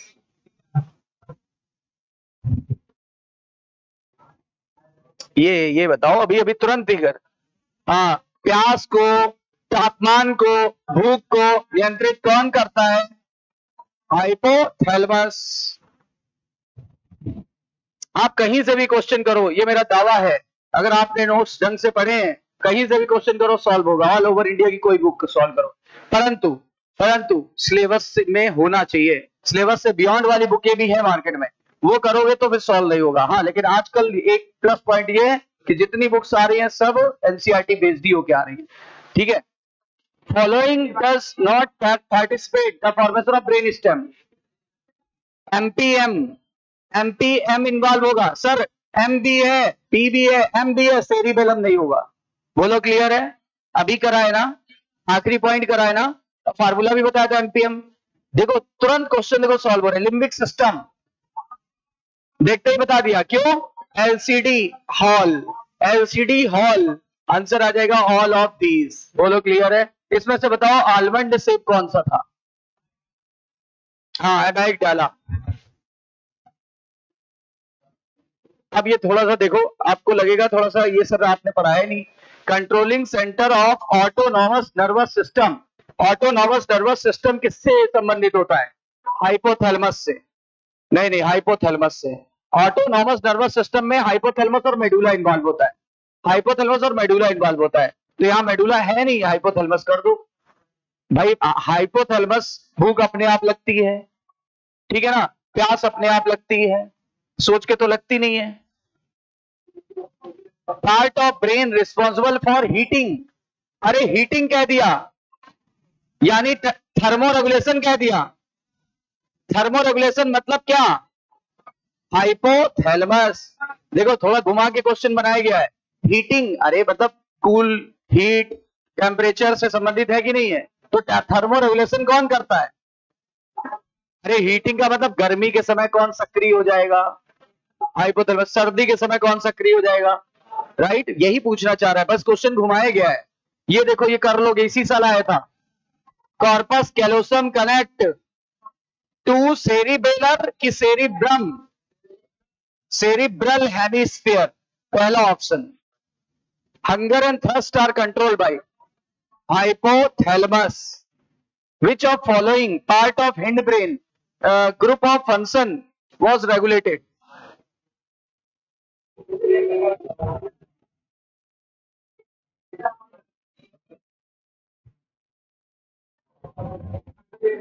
Hind brain पूछ रहा है। अरे हिंड ब्रेन मतलब मेडुला, बताओ क्या? ये अभी तो करा है। और हिंड ब्रेन मतलब क्या? मेडुला, पोन्स और सेरिबेलम। तो कहीं ना कहीं ऑप्शन मैच कर जाएगा। बताओ कौन से ऑप्शन मैच कर रहा है? बी वाला कर रहा है, नहीं कर रहा है? यहां टेम्परेचर आ गया, करेगा नहीं। कम्युनिकेशन आ गया, फोर ब्रेन का पार्ट था। A person feel no sensation when he put his hand over the flame, मतलब आग पे उसने ऐसे आग पे हाथ रख दिया गया, उसको कोई फीलिंग नहीं हो रही है, मतलब उसका ब्रेन का कौन सा पार्ट नष्ट हो चुका है। हाँ, टेम्परेचर को नहीं जांच पा रहा है, मतलब थर्मो रेगुलेशन सेंटर बेकार हो गया उसका। थर्मो रेगुलेशन सेंटर किसे कहते थे? हाइपोथैलेमस। समझ आई कुछ क्वेश्चन? अच्छा, या ऐसे बोले, एक व्यक्ति का वो वॉमिटिंग की फीलिंग नहीं हो रही है, या उसका कौन सा पोर्शन नष्ट हो गया है, या उसकी तुरंत डेथ हो गई, ब्रेन का कौन सा पोर्शन नष्ट हुआ होगा? तुरंत डेथ होना मतलब सांस न लेना, या फिर मान लो हार्ट का ना धड़कना, ये सारी अहम भूमिकाएं कौन कर रहा है? मेडुला। बहुत ही इंपॉर्टेंट पार्ट है। मेडुला नष्ट हुआ तुरंत डेथ होगी, हाइपोथैलेमस नष्ट हुआ तुरंत डेथ होगी। वैसे तो ब्रेन का कोई भी भाग नष्ट होगा, डेथ होनी तय, लेकिन एक क्वेश्चन है रीजनिंग का, ये नहीं। अब आगे दूसरे questions.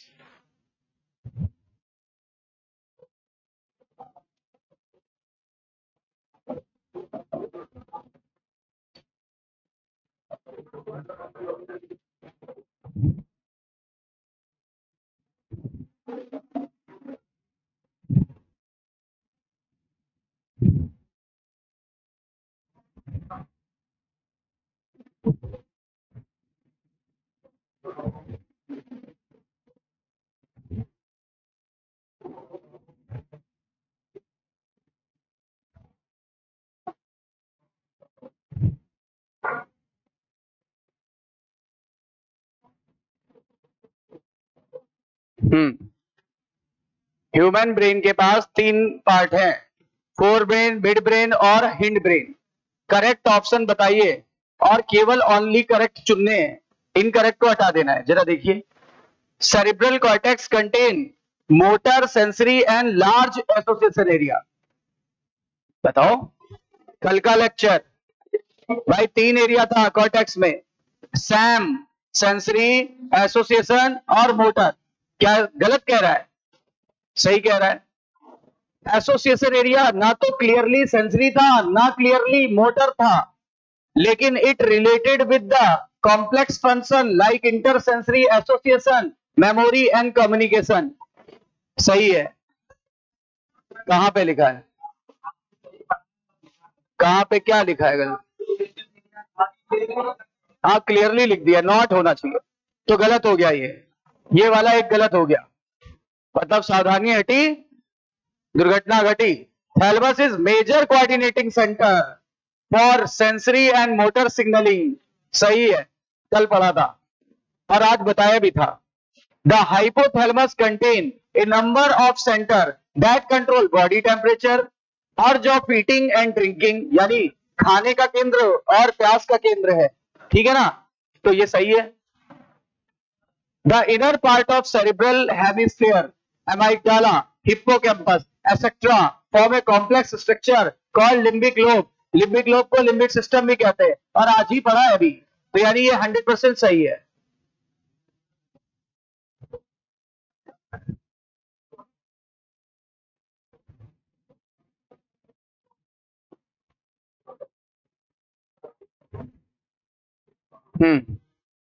Along with hypothalamus, limbic system is involved in regulation of sexual behavior, expression of emotional reaction and motivation. सही है। सैम, SEM, S नहीं, E ये था और M। याद आया? Canal called the cerebral aqueduct passes through hind brain. कहां से पास हुई थी? अभी आज पढ़ा है। कहां से पास हुई थी? मिड ब्रेन से। अरे देखो फोटो, देखो फोटो, फोटो देखो, फोटो, फोटो देखो, फोटो है। कहां से पास हुई थी? और ये कहां लिख रहा है? तो गलत लिख रहा है ना, गलत लिख रहा है।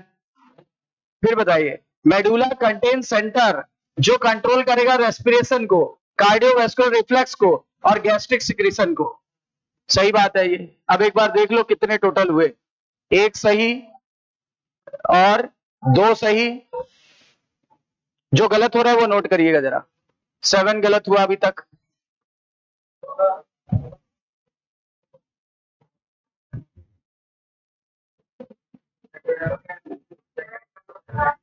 सेकंड और 7 है ना? देखो कोई ऑप्शन है?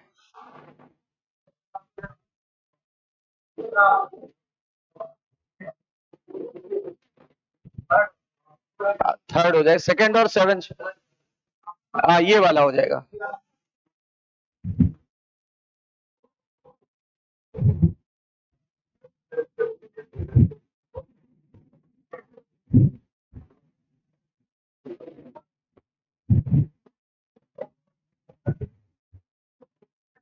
स्टेटमेंट वाले ये बताओ,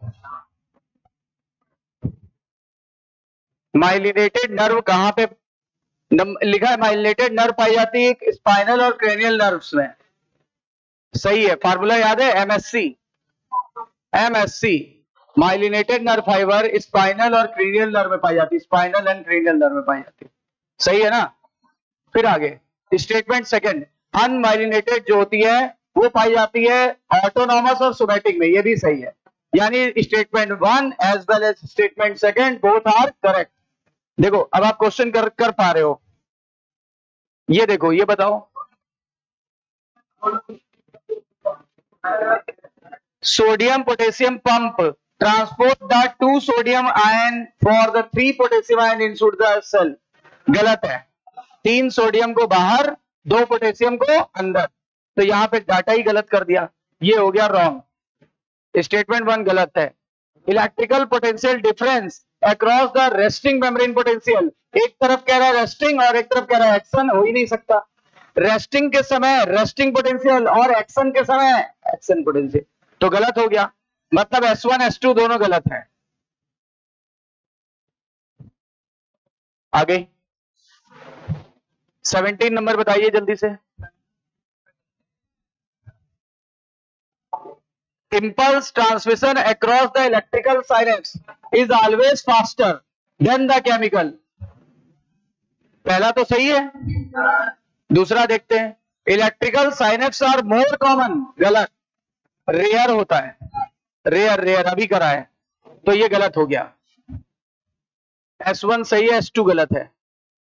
क्रेनियल मेनिंजिस में बाहर होगा पाया मैटर, गलत हो गया, यहीं पे गलत हो गया। बाहर होगा ड्यूरा मैटर, बीच में होगा एरेक्नोइड और सबसे अंदर होगा पाया मैटर, तो गलत हो गया। नेक्स्ट आगे स्टेटमेंट सेकंड देखते हैं, brain can be divided into 3 major part. और रुक जाओ, कह रहे पहले ये है, दूसरा ये, तीसरा ये, गलत। Fore brain, mid brain, hind brain, ये तो फोर ब्रेन का पार्ट है। अगर यहां लिखता था fore brain can be divided into 3 parts, तब तो सही हो जाता। और यहां कह रहे brain can be divided into 3 part, तो ब्रेन के 3 भाग कौन से थे? Fore brain, mid brain, hind brain. और यहां पे क्या लिख रहा है, ये सारे किसके पार्ट है? फोर ब्रेन के। गलत हो गया कि सही हो गया? दोनों गलत हो गया, S1 भी गलत, S2 भी गलत। Hypothalamus contain centres which control the body temperature, urge for eating and drinking, सही है। दूसरा, medulla contains centers which control respiration, cardiovascular reflex and gastric secretion, अभी किया है, दोनों सही है। S1 भी सही, S2 भी सही। देख रहे हो क्वेश्चन कैसे बनेंगे, कहां से बनेंगे बताओ, इसके बाहर तो कहीं से नहीं बनेंगे। cerebral hemisphere are connected by tract of nerve fiber called cerebral aqueduct, गलत, गलत है। ये होना चाहिए था कॉर्पस कैलोसम, कि क्या होना चाहिए था इसकी जगह, तो ये तो गलत हो गया। Second, the ventral portion of mid brain consist of 4 rounded lobes called corpora quadrigemina. Ventral नहीं बताया था, आज ही कराए, डॉर्सल बताया था, हमने बताया भी था हमारा ये भाग डॉर्सल है ना। हमने बोला छत डॉर्सल को बोलते हैं, जमीन या फ्लोर वेंट्रल को बोलते हैं, किनारों को लेटरल बोलते हैं या पार्स बोलते हैं। बताया था कि नहीं बताया था? गलत हो गया। चलो, मेरे झुकने से आपको याद है तो अच्छा है।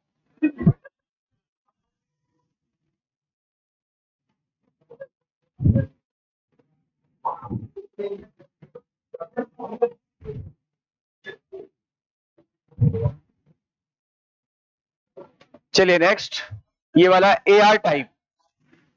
Axoplasm inside the axon contains high concentration of potassium ion and low concentration of sodium ion। कह रहा है अंदर की तरफ सोडियम आयन कम होंगे, पोटेशियम आयन बहुत ज्यादा होंगे जब नर्व में कोई कंडक्शन या इंपल्स नहीं होगा। ये बात बिल्कुल सही है, सही है ना। Axonal membrane is comparatively more permeable to potassium ion and nearly impermeable to sodium ion, ये भी सही है और ये करेक्ट एक्सप्लेनेशन भी है।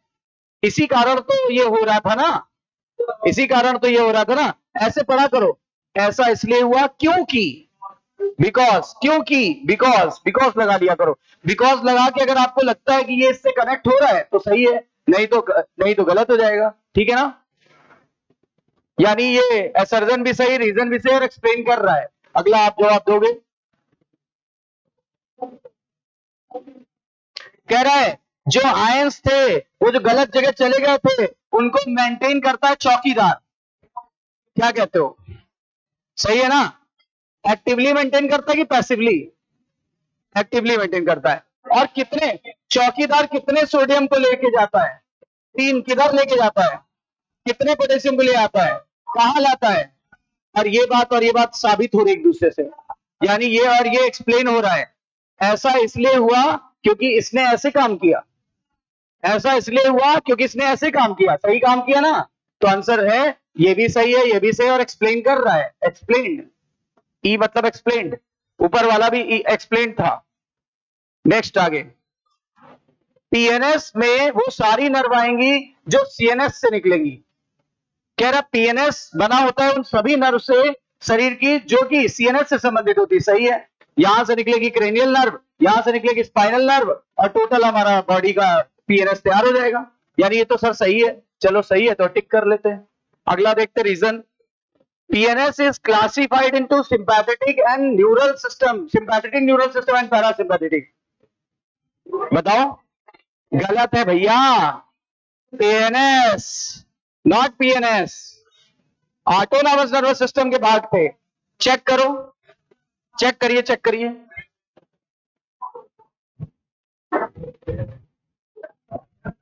है ना?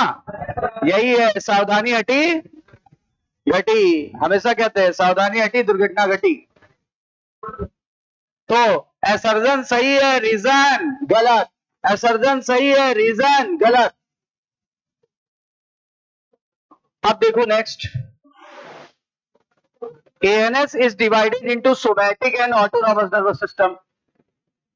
कुछ ऐसा नहीं लग रहा है, ऐसा नहीं लग रहा है। ये बात यहां होनी चाहिए थी सर। PNS के ये 2 भाग है, ANS के नहीं। बोलो तो वैसे यहां क्या गलती है सर? यहां PNS होना चाहिए, यहां PNS होना चाहिए। चेक करो जरा, है ना? PNS के 2 भाग है। अब देखो यही बात है, एग्जाम में यही पे गड़बड़ हो जाती है बच्चों के। ये यानी ये गलत है आपका, असर्जन गलत निकला। रीजन देखो, somatic nervous system relay the impulse from PNS to skeletal system, फिर गलती, और यहां फिर गलती। मतलब असर्जन भी गलत है, रीजन भी गलत है। देखो क्या लिखा, अगर सही होना चाहिए था तो ये होना चाहिए, सोमैटिक नर्वस सिस्टम हमेशा इंपल्स को ले जाता है from central nervous system to skeletal muscle. अपने नोट्स में चेक करो, है ना ऐसा? और जबकि जो आपका ऑटोनॉमस नर्वस सिस्टम है वो इंपल्स को ले जाता है कहां से? From CNS to involuntary organ या स्मूथ मसल। चेक करो, फिगर बनवाया है, चेक करिए, फिगर बनवाया, चेक करिए जल्दी से।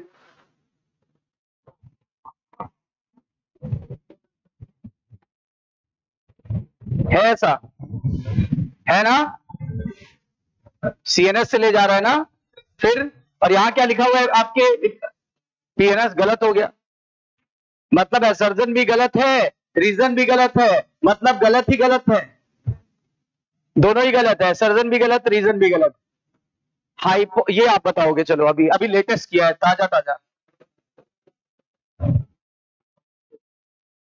कह रहा है हाइपोथैलेमस थैलेमस के बेस पर होता है, हाइपोथैलेमस थैलेमस के बेस पर होता है। यस सर, होता है नहीं होता है?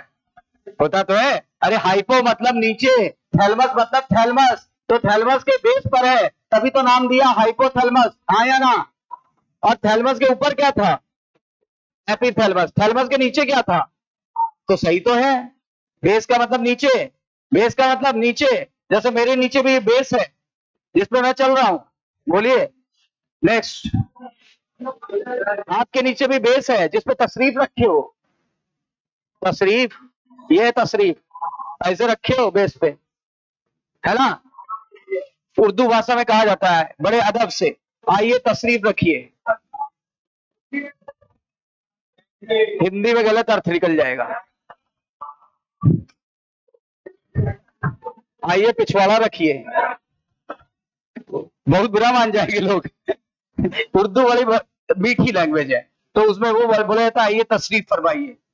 तशरीफ रखिए, मतलब एकदम सही भाषा में। चलो next, hypothalamus lies at the, ये तो सही है। आगे देखो, it contains A number of centre, it contains A number of centre which controls the body temperature. सही है सर, और एक्सप्लेन भी तो कर रहा है सर, सर एक्सप्लेन भी तो कर रहा है, तो ई लिख दो, एक्सप्लेन्ड है, देख लो, क्योंकि हाइपोथैलेमस का ही तो ये सारा काम है, ये सारा काम किसका है। अब आपको सर्जन रीजन का आइडिया लग रहा होगा।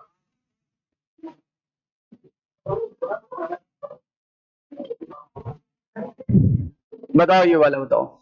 एफरेंट नर्व वो होती है जो जो रिसीव करती है सिग्नल को फ्रॉम सेंसरी ऑर्गन। कह रहा है एफरेंट वो है जो सेंसरी ऑर्गन से रिसीव करती है and transmit the impulse via the dorsal nerve root. नहीं, ये सिलेबस से हट गया, स्पाइनल कॉर्ड का पार्ट है ना, ये हट गया है। चलो दूसरा क्वेश्चन कराते हैं, एक दो और।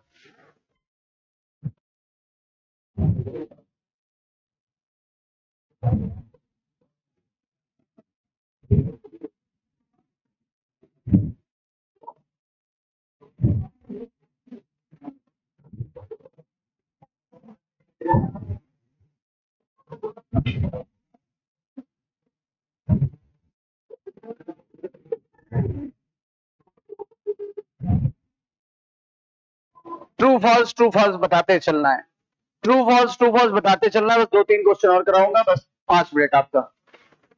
ऐसे भी अभी आज थोड़ा सा 5-10 मिनट टाइम इधर उधर है आज के लिए, बस खाली। Neural system provides an organised network of point to point connection. Nervous system point to point काम करता है, याद आया कुछ? ठीक है ना, टिंग टिंग टिंग टिंग टिंग टिंग टिंग, ऐसा काम करता है, ठीक है ना।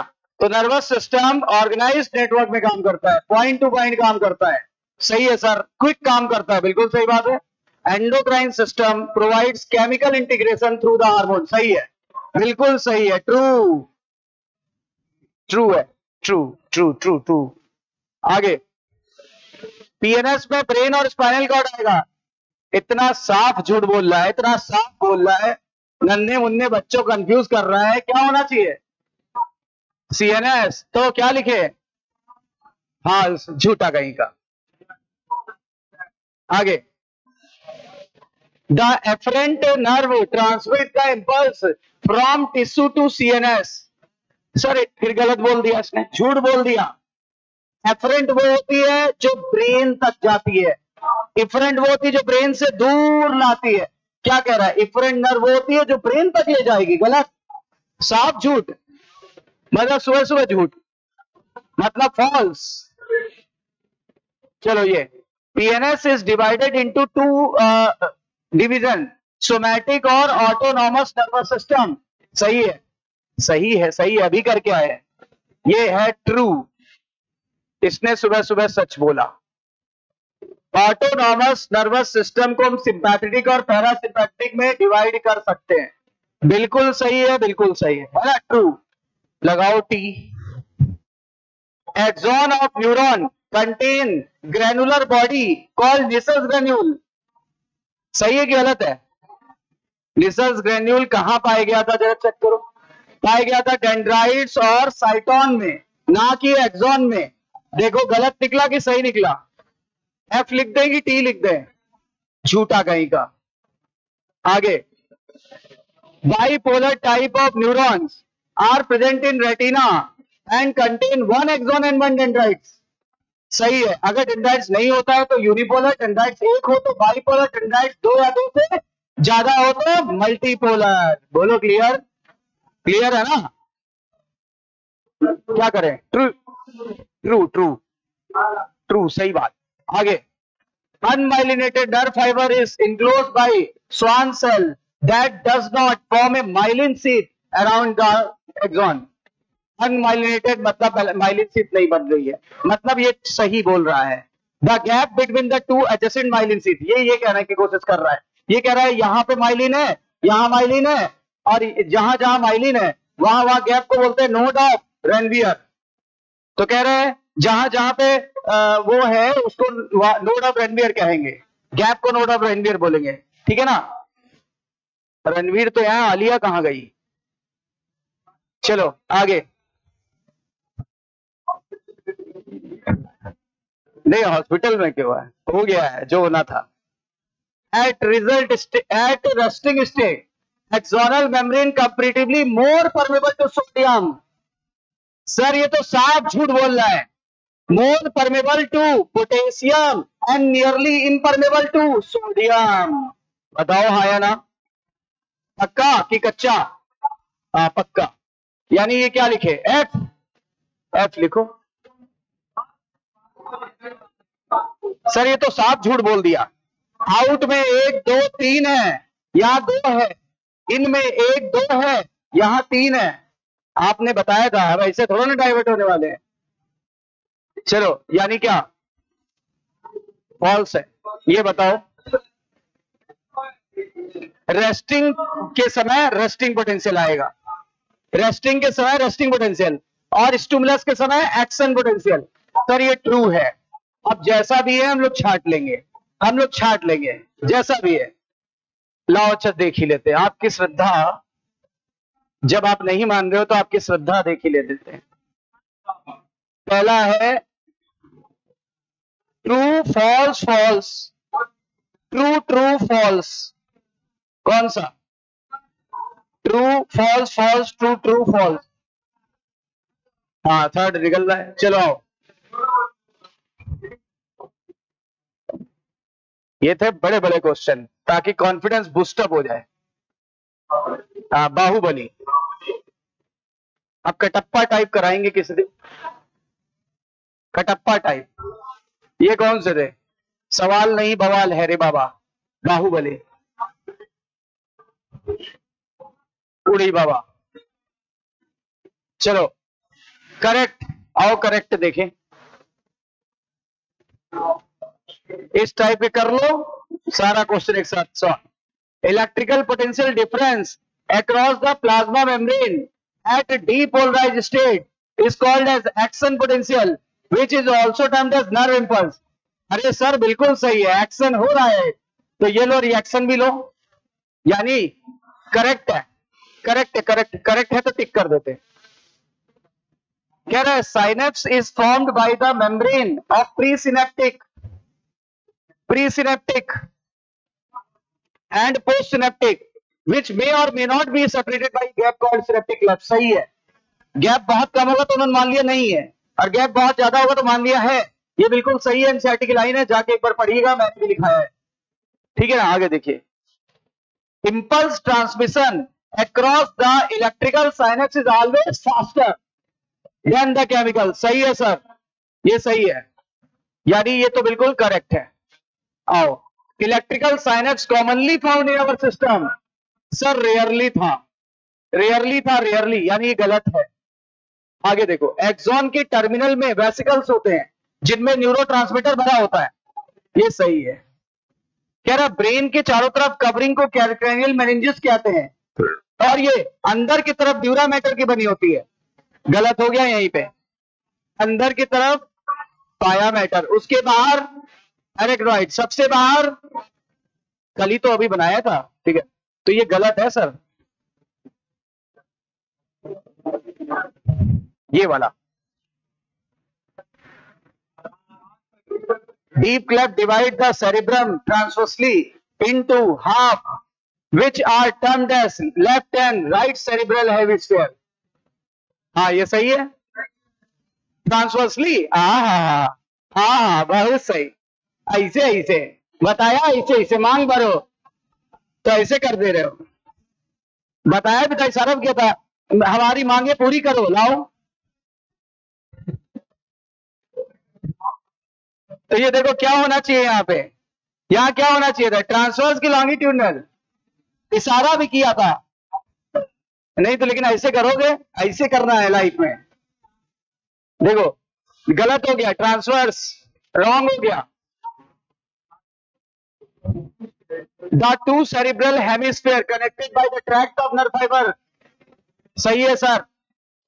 The hypothalamus contain number of center which control body temperature, eating and drinking। सही है। इतनी बार क्वेश्चन आपके खुद गुजरेगा ना कि कर लोगे। या तो क्वेश्चन आपको समझ जाएगा या आप क्वेश्चन को समझ जाओगे। The region called the association area are not responsible for the complex function like intersensory memory and ये। अरे अरे अरे अरे अरे अरे नॉट लगा हुआ है, जबकि ये तो इसका फंक्शन था, तो गलत हो गया। ऐसा ही नहीं कह रहा बाहुबली, बीच बीच में कटप्पा है। The canal called cerebral aqueduct passes through mid brain. सही है सर, सही है। इसको इटर भी कहा था, इसको इटर भी कहा था।